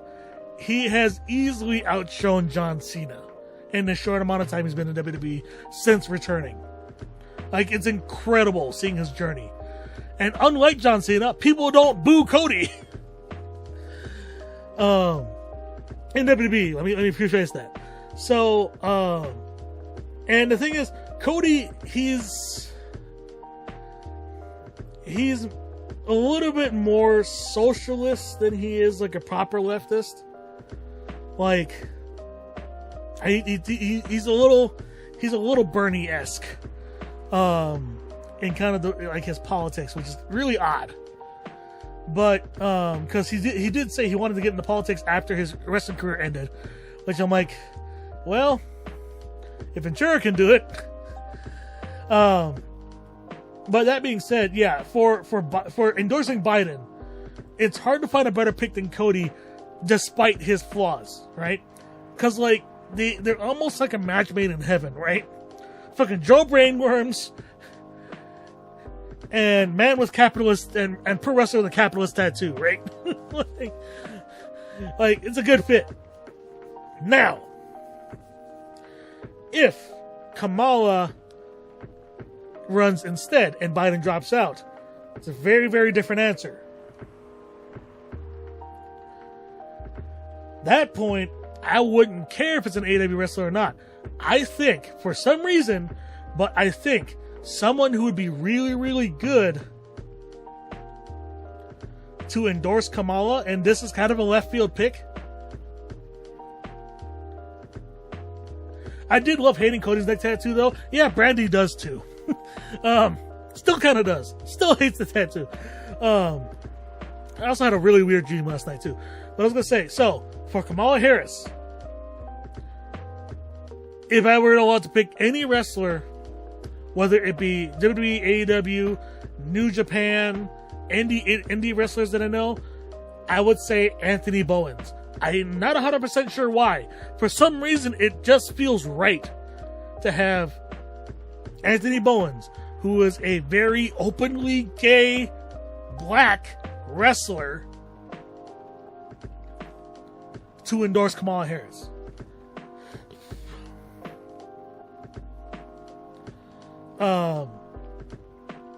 And by the way, by others, if you haven't seen that amazing moment where the AEW crowd is chanting in unison, "He's gay," and it's not in a negative way, because pro wrestling has historically been really homophobic.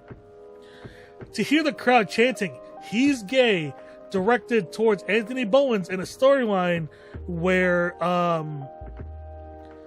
a woman is trying to seduce him, and he's like, "I don't know if you noticed, but I'm gay," and you just hear the crowd booming, "He's gay, he's gay," and it's this amazing moment. You need to look it up. It's so surreal in a good way.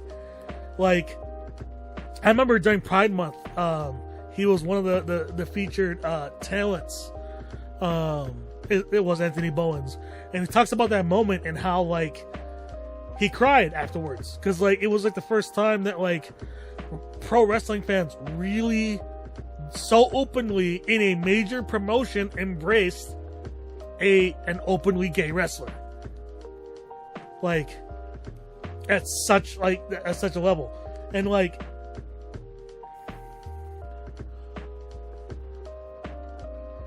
and of course, you know, like Nyla Rose as well was featured. I do wish that they did not get rid of Sunny Kiss. But it's cool though, because like First Wrestling, which is Minnesota's promotion, our top champion is also hella gay.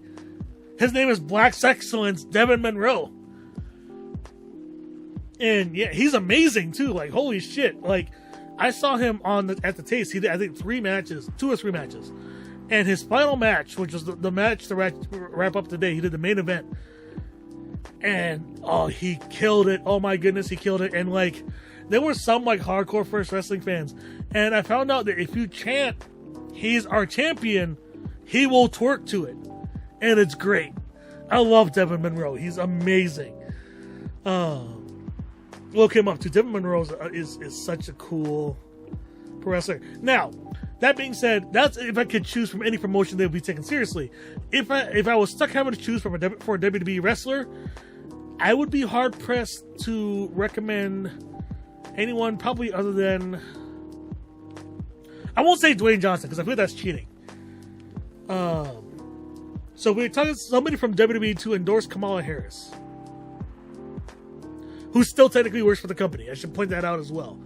So who's still technically working for the company, who's not free agent, who's not between companies or whatever, or between contracts. Part of me says Bayley.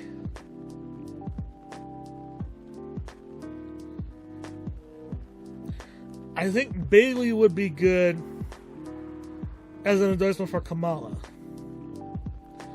If I had to choose a guy, and it wasn't Cody, because Cody I think would fit just as well for Kamala.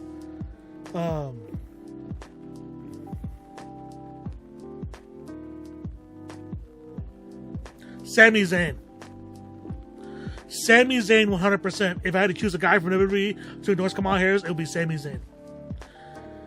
Because Sami is Syrian American. Dude knows a thing or two about genocide and being victimized by political violence and racial cleansing and shit.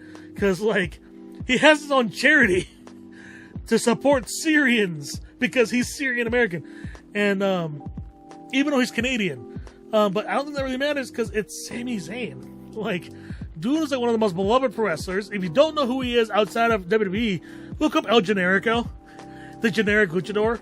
He's got history with PWG, Ring of Honor, GCW, like a lot of the big indie names.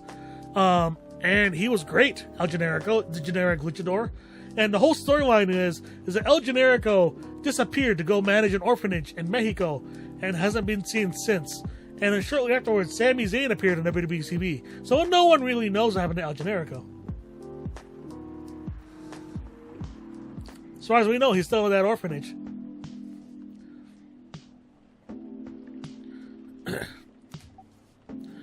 I'm late. I was supposed to leave early, but... What is this? What is happening here? Okay, so hold on. Wait, okay. I don't know how I'm supposed to read this. Hold on. I already told the barista to call the cops when he said he was going to breed here. Oh, okay. I am not going to try to read that in her voice, because damn. I think it'll be hilarious for a bunch of Canadians to be endorsing. I want to know who Canada wants. I mean, probably Harris, let's be real. I mean, if we're talking to people, I don't know about the leadership. I bet Trudeau wants Biden.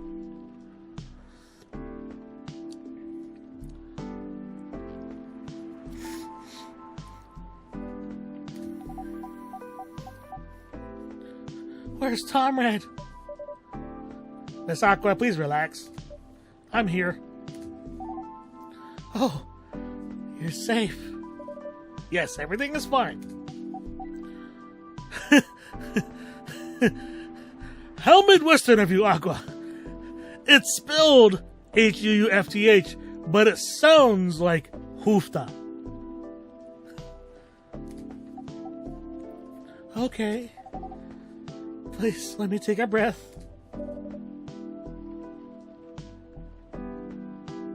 Here, please drink this. Yeah, please drink this water.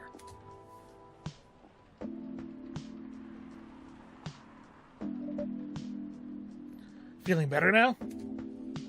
Yes. I'm sorry.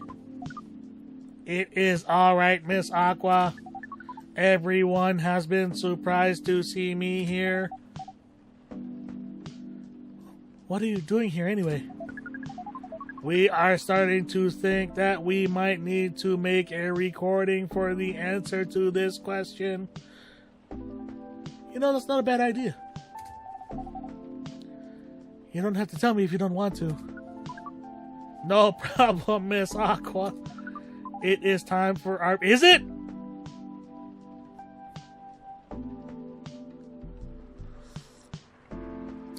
You know the crazy thing about tonight's stream? I only managed to make it through one day. So, here is the deal.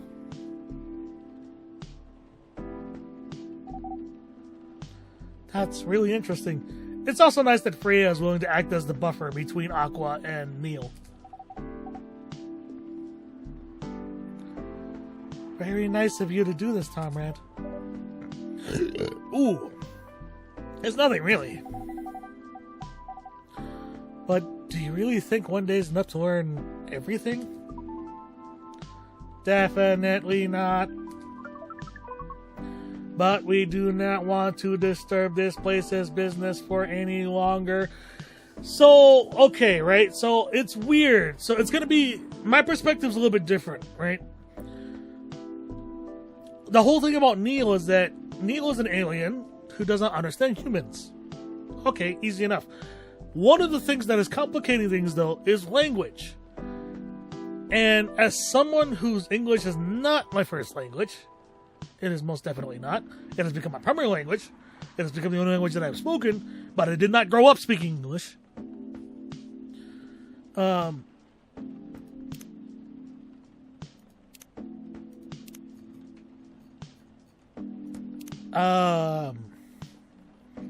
What was I saying? Oh, it's making me kind of think about like learning slang, right? And learning context and applying those to like human emotions and stuff. And then imagining like, okay, if I were to put myself in and give myself Neil's perspective as a being that would not understand emotions, it would be really, really difficult to truly understand why humans say things the way they do, why certain contexts are treated a certain way, and even with the context of when you say things a certain way, and things like even like tone, and of course, you know, let's not forget body language and nonverbal communication. How and then you add slang to that, like how difficult it must be to try to learn this all.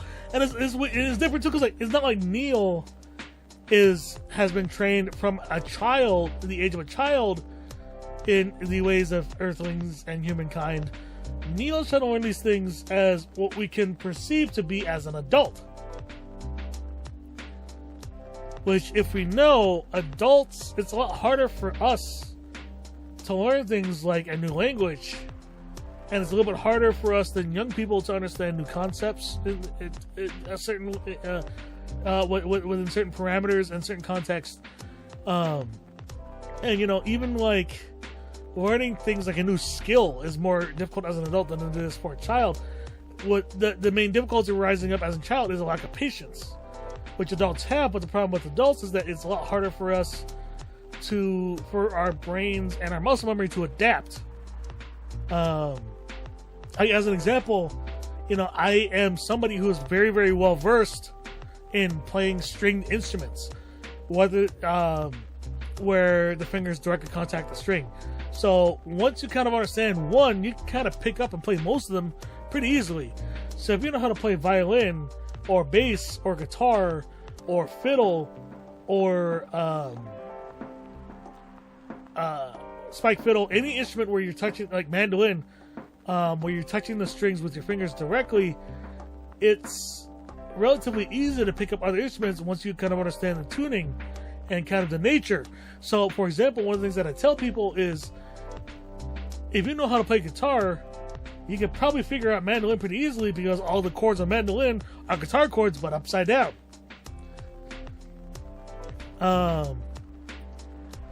Like, as one example. Another way to look at it is the 4 strings on a violin are the same as the top 4 strings on guitar in reverse order.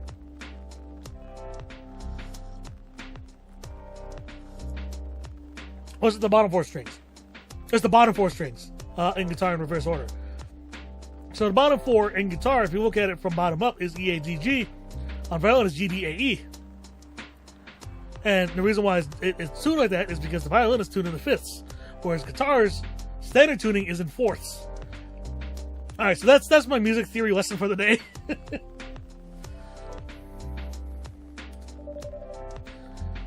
Talking about language and learning cultures and shit. And Neil, oh Neil, as if this place cares about business. Besides, we want to travel around the planet more. Yeah, you should go visit India. Check out the Taj Mahal and Nepal. Check out the Himalayas.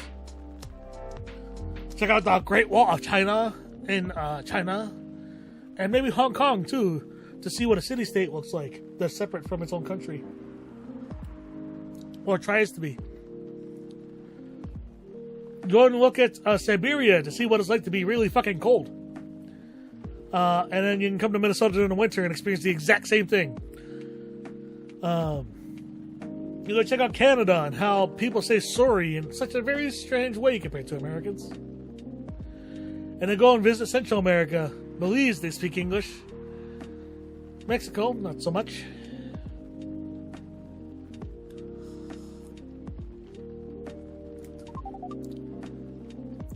This coffee shop is a good start, but we cannot limit ourselves to just this place.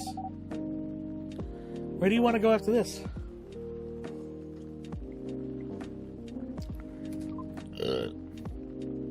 Coachella. Oh. Okay, that's actually pretty cool. They all just look at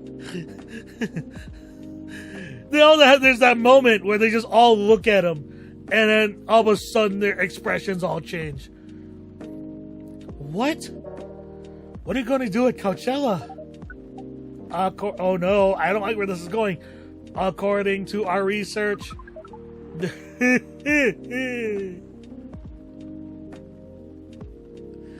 yikes. I'm not saying that out loud.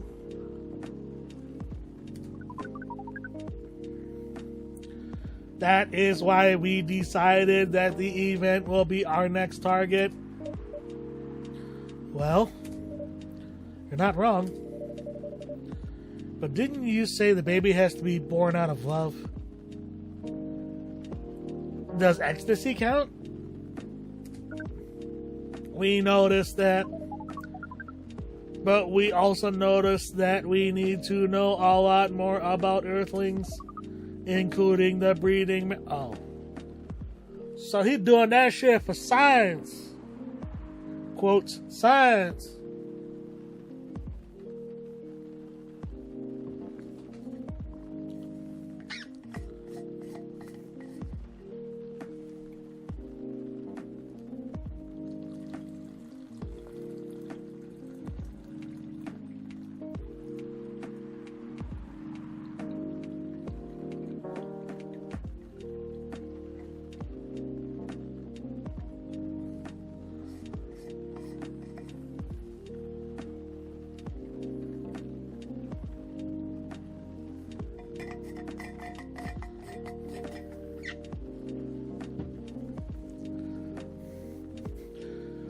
No meeting.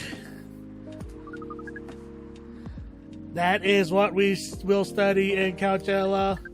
After that, we will be very ready to breed with so many female Earthlings.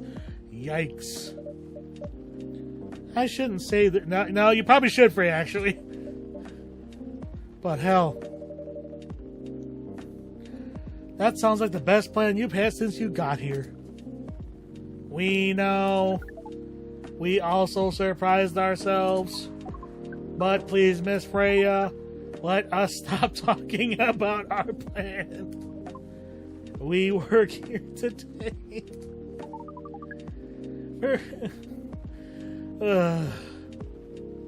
Let us return to our spot by the bar. I'm losing it. I can't. It's so hard to keep a straight face with this whole discussion. So our discussion with Miss Myrtle was stopped abruptly. Oh yeah, I forgot about that. What are you two doing together?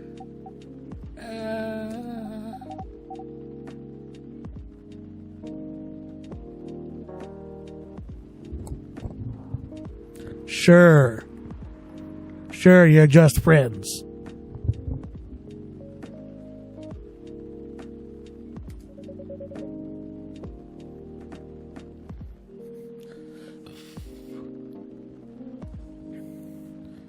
We just want to hang out and talk about our work. We both work in the same field, remember? Yes, that's it.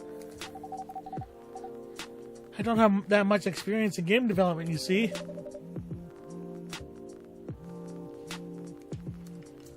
I thought your research was in computer graphics. Yes, but I've never made a game from scratch before.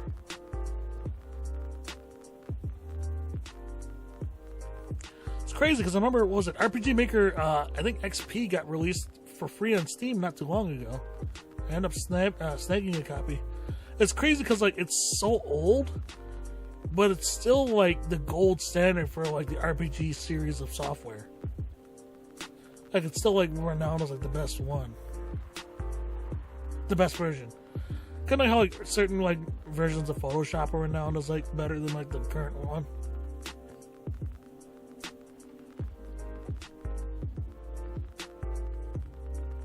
Speaking of, it's hilarious to see, Adobe losing the PR war.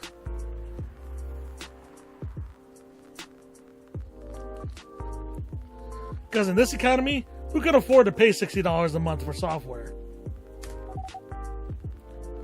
I was always a bystander, so I've been asking Myrtle for feedback from time to time. Now, I will say, I do wish I could do a better... I also realized I gave her the wrong accent. Because she's from the ocean. Closer to Europe, so she has an accent. I forgot which one. I was gonna say, I do wish I could do femme voices better, but alas, my vocal cords, thanks to years and years of smoking back in the day, were permanently ruined. Now I have a rasp that is very similar to Chris Jericho, but somehow more pleasant.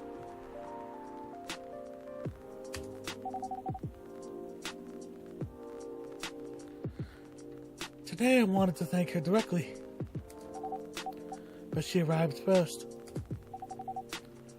so I couldn't buy her a drink. I'm gonna buy you a drink. Sorry. Never mind that. I'd refuse it anyway. Right? Adobe deserves to lose a PR war right now, right? Yeah, like even like my videos, I don't use like Final Cut or After Effects. I use Coral Video Studio, which functionally has a lot of functions similar to Final Cut, Adobe Final Cut Pro, and a little bit of After Effects. But the big thing is I wanted a video editor that had motion tracking. So when I started getting really in depth with, especially like outdoorsy type videos, where I could do like motion tracking of like things while like the camera's looking at something, or like I'm moving my hands around or whatever,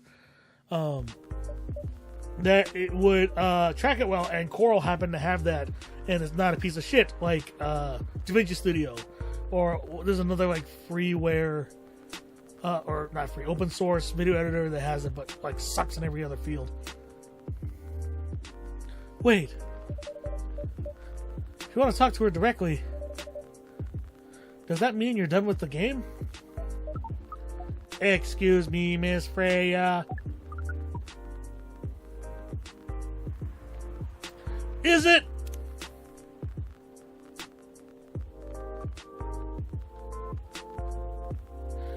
What the hell, Freya?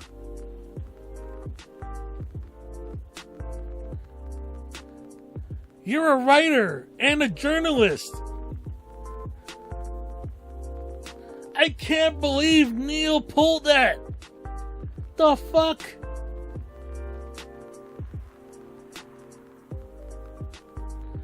Freya. It should be your, not your. Also, you are correcting my grammar now? Huh? How do you... Okay, now, hold on. How do you do this auditory... Like... This is some fourth wall breaking shit. Hideo Kojima type shit. This should be a line in one of my songs. This that fourth wall breaking shit. That Kojima breaking... That Kojima... What was that? That Kojima ass shit. Ugh. It's a slip of the tongue, okay? I'm sorry. How'd you even pick up on that anyway? Yeah, how? It's not like what I'm saying is written down anywhere. We just know... Is Neil the developer of this game? Is he this game's developer? Is Freya writing a story? Right? That's too good. Like, is Freya writing a story based in our universe? Because in her universe, orcs and mermaids are a thing, and aliens in the case of Neil. So does that mean that Freya is writing a story in our universe and Neil is the developer of this game in our universe?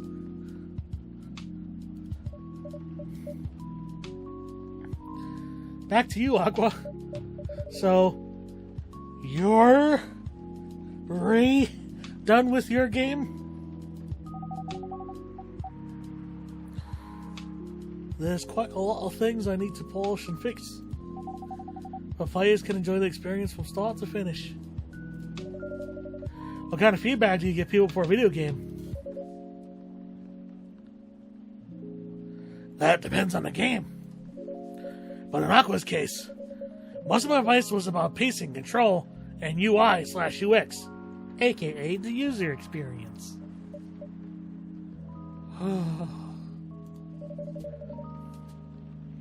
It must be fun to have finished working on your creation. Yeah, and then you're in the revamping stage, and that shit's never really fun either. It surely removed some of the weight on my chest, just to replace it with another weight. Yeah, that's kind of how it goes.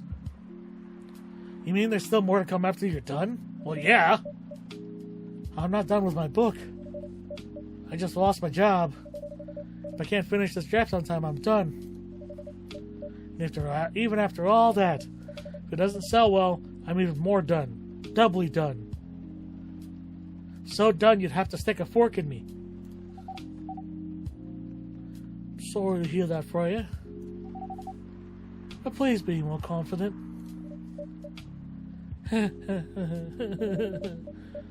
I'm even starting to doubt myself.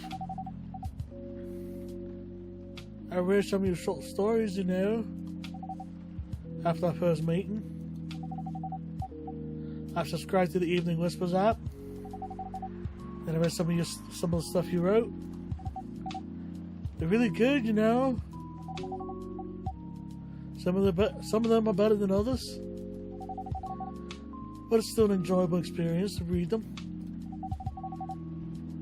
So I'm excited to check out your book once it's done. You're too kind, Aqua. What you going through?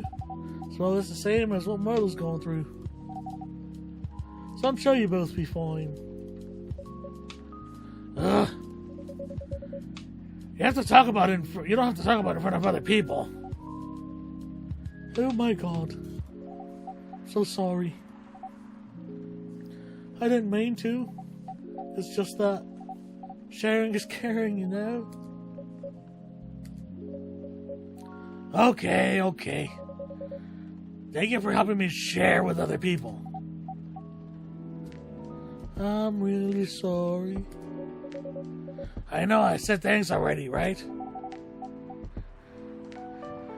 But you put so much emphasis on share. That's sarcasm. I know that.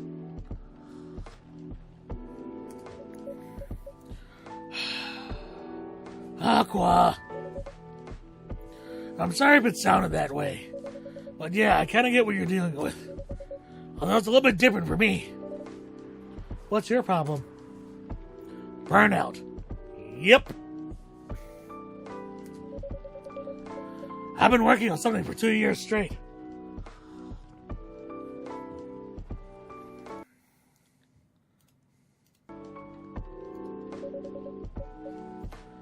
But no one outside the office knows about it. And those who do don't seem to appreciate it at all. Why does this sound familiar? I thought Full Metal Conflict had a new game every 2 years. Ugh. Yes. I don't really work on them. Not directly. So what do you work on? A secret project. I'll tell you under Friend DA, okay? Friend DA, that's actually pretty clever. Alright? Not with the paper anymore anyway. I'm part of a ship's eyes back and forth special team. We're tasked with making a breakthrough in the studio. We need to be able to make a prototype for a new IP. Or worst case, another FMC game in a different genre. RPG! Isn't that a dream for some people? Hold on. That's what I thought. At first. You're a writer, right? Imagine being a writer, but you can't publish anything you write. For years. I mean, I've been in that situation. That doesn't sound like a pleasant situation at all. The difference with me is I never got it finished. My team has been making pitches. Dozens of them. Hundreds. Thousands.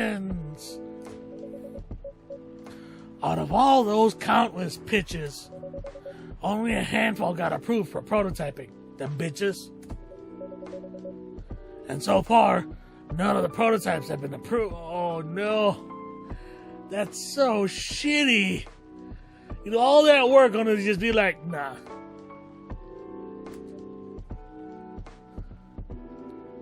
Ouch. There's only 7 of us on the team. The 7 samurai. That's what they said. So, you haven't released anything for the last 2 years? Sometimes our team works to support others when they're going through a crunch cycle. Oh. Fucking crunch.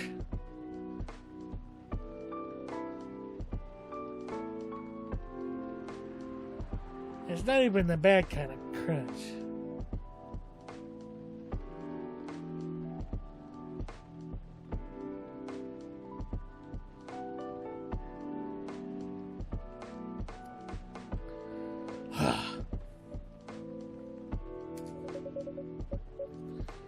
They need to hit an almost impossible target. We jump in. No wonder you folks were considered the 7 samurai.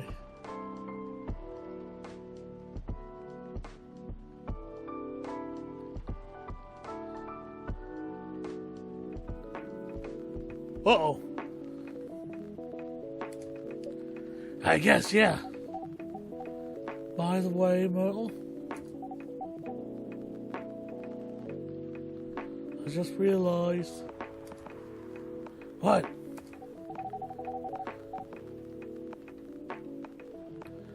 Usually developers get their paid vacation time after finishing projects, right?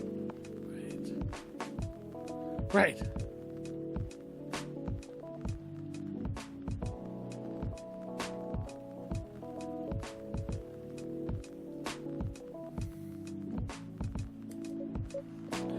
More or less, yeah. When was the last time you had a vacation?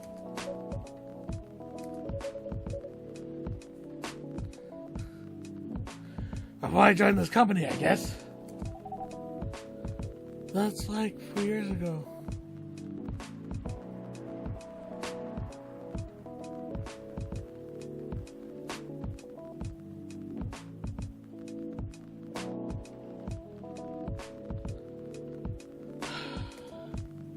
Uh-huh.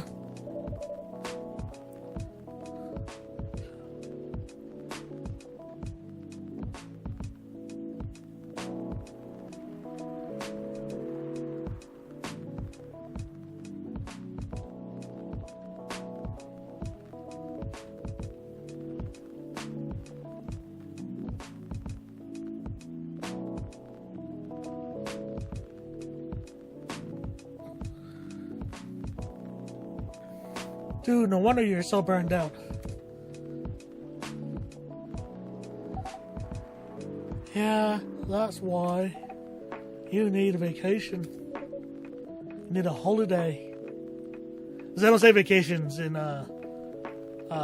Commonwealth countries. But I can't just take one. You can. In fact, you'll do it tomorrow. But tomorrow is... I'm not done yet. You'll say tomorrow, the day after, and another day after off. But where should I go? Damn, Aqua's like putting her foot down. Don't worry, I'll take care of that. You will? I'm going with you for this long weekend / holiday. What about Max West, aka PAX East? That's not this weekend. Forget about it for now. Hey, okay. But I can't do it tomorrow. How about starting Friday? Still a long weekend getaway, right?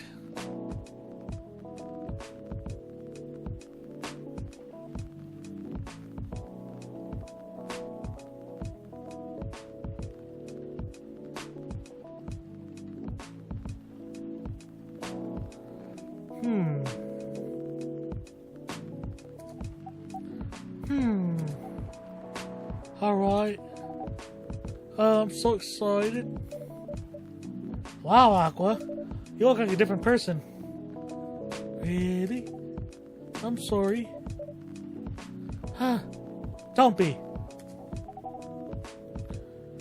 Okay, it's settled then.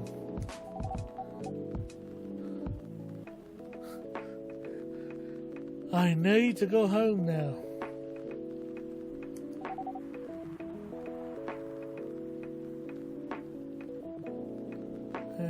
She go. Wait, nope, not yet. I'll come with you. To my flat?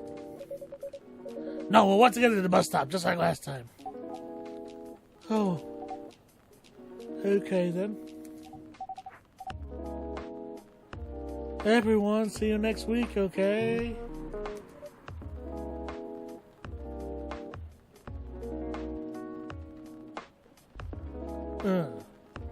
Yeah. Have fun. Take care out there. May you find joy during your vacation. Off sheep squishes. Jingle jangle.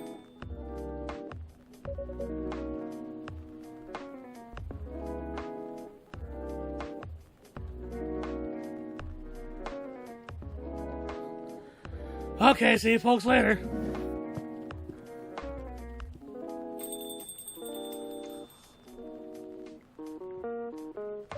Damn, I'm dozing off a little bit and I'm hungry. Vacation, huh? You definitely need one, Freya. I know. But not now. Gotta finish this draft first. As we have said before, you can do it, Miss Freya.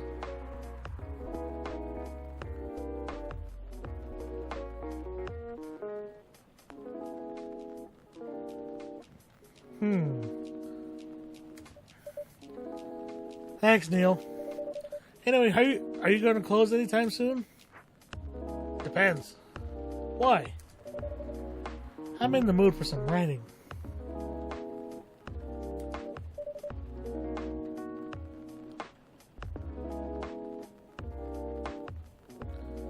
Totally. Oh. Then please take your time. You sure? You want another drink to be going? Do you want another drink to be going on with? Still in the house? I definitely won't say no. Alright, we did one day.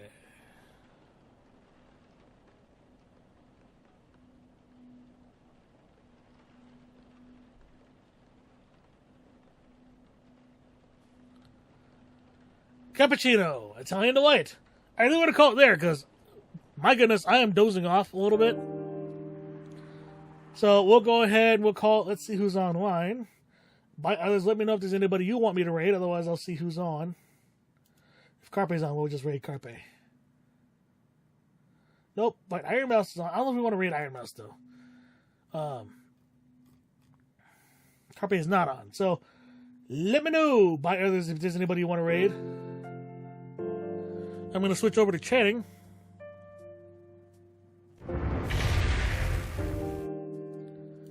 Alright, and then I'm going to go ahead and quit it. Whoa!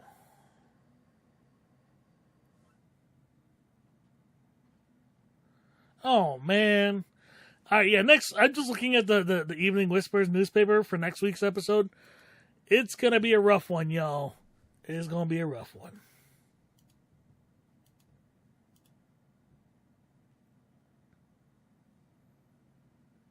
And a little out of nose considering what has happened recently.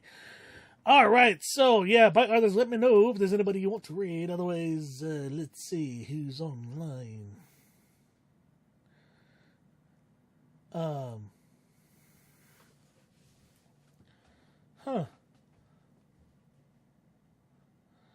Someone who is doing coffee talk in Spanish. All right.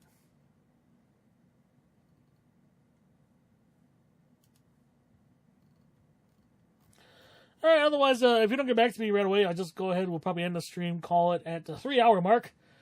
So, yeah. Oh, thanks for the stream. Yep, anybody to raid? Otherwise, we'll just call it.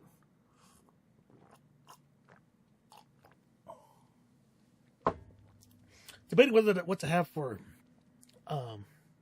lunch tonight. Oh, wait, I got fish sticks in the air fryer. Go with that. All right, so thank you so much for watching. Oh, I'm going to sit up a bit. It's a good thing that this camera does such a good job tracking me. I'm going to get something similar for when I start doing camping videos, because I think it'd be really cool if I could like be doing stuff and it tracks me, like my motion and stuff. That'd be amazing. Anyways, so that has been Coffee Talk. The reason why I missed last Thursday's stream is because I had to take my car into the shop. I went in to do maintenance, and then I found out that one of my rims was cracked, had a crack in it. And so the dealer did me a solid where, because I had just recently bought the Highlander, there can only be one. Yeah, they were going to replace the wheel for free, so they did that, but I had to go in and get it replaced. So yeah, one of my wheels is brand new. One of my rims is. So the tires themselves are pretty much brand new. When I bought them, they just replaced the tires, so they were brand new. So yeah, it's nice to have like a vehicle that is not a piece of shit, you know, and gets me places and is big enough to camp in, even though I don't really necessarily want to camp in it, but you know, it's an option. I do think I should probably get, because REI makes a cot that is designed specifically to fit inside of vehicles that has legs that can go in between. Because, like, one of the things I noticed about the Highlander is that there's, especially in the back, when you fold down the second row seats, there's a huge gap between the second row seat, like the top of the second row seats and in the front seats. And I'm a little worried that if I try to set up like a sleeping pad on top of it, that I'll get points where there's like no support at all, and it's gonna feel like I'm gonna fall out or fall into the cracks. So so that's something I'm gonna try to that I'm keeping in mind, but we'll see, because having like car camping as at least as a backup would be really, really nice. And then, coupling that with seeing as how that Bite Others and Monjudo had just bought me an Easy Up canopy that I can use as part of that too has been pretty amazing. So I can get like a screen and a set for it and shit. Yes, that's gonna be fun. But yeah, so we're gonna go ahead. We're gonna call it a stream. I'm gonna try to come back on Thursday. I'm not gonna do Cat Quest, and the reason why is because the way Cat Quest plays, it's not a cozy game. It's actually pretty intense. And so what we're probably going to do instead is that there's this new game that Epic had released a few weeks ago called Freshly Frosted. And it's a game that appeals to my autistic sensibilities. It's basically, you're making a factory, a donut making factory. So you have your donuts, and then you can frost them, and then you send them out. So it's called Freshly Frosted. And that game actually looked cozy. I did a test run for the first level just to see, one, to make sure the game works, because there have been times where I've tried to play a game, Fallout, on my Twitch channel, and it didn't work. So I had to test to make sure the game worked, and after I tested it, I also went ahead and made sure that it was a game that I'd be willing to play, and that the saves and stuff worked. So that all works. Everything works, and it's something that y'all can see. So hopefully it won't get me copyrighted, but you never know. So with all that being said, thank you so much for watching. Thank you for stopping by. We'll go ahead and just end the stream as we normally would. I'm going to go get some food and maybe play some Palia and Zenless Zone Zero for the rest of the night. And then I got to get ready to go to work Sunday night, and we'll have to see. Also, a bit of an update. There's a possibility that my work situation might change still, so we'll have to see what's up. But nonetheless, all that being said, thank you all so much for watching. Cat Quest indeed is not a cozy game, but watching Kiddo play, yeah, it's fun, but it's not a cozy game. And I prefer to do more laid-back games on Thursday morning because I've just worked a work shift Thursday mornings. So yeah, but yeah, we'll go ahead, we'll call it. And yeah, thank you all so much for watching. Thank you for sticking around. And I will hopefully see you on Thursday. If not, I will see you next Saturday for the next stream for Coffee Talk. And hopefully I will actually wake up on time next Saturday and not late like I did tonight. And yeah, thank you all so much for watching. And I will see y'all next time.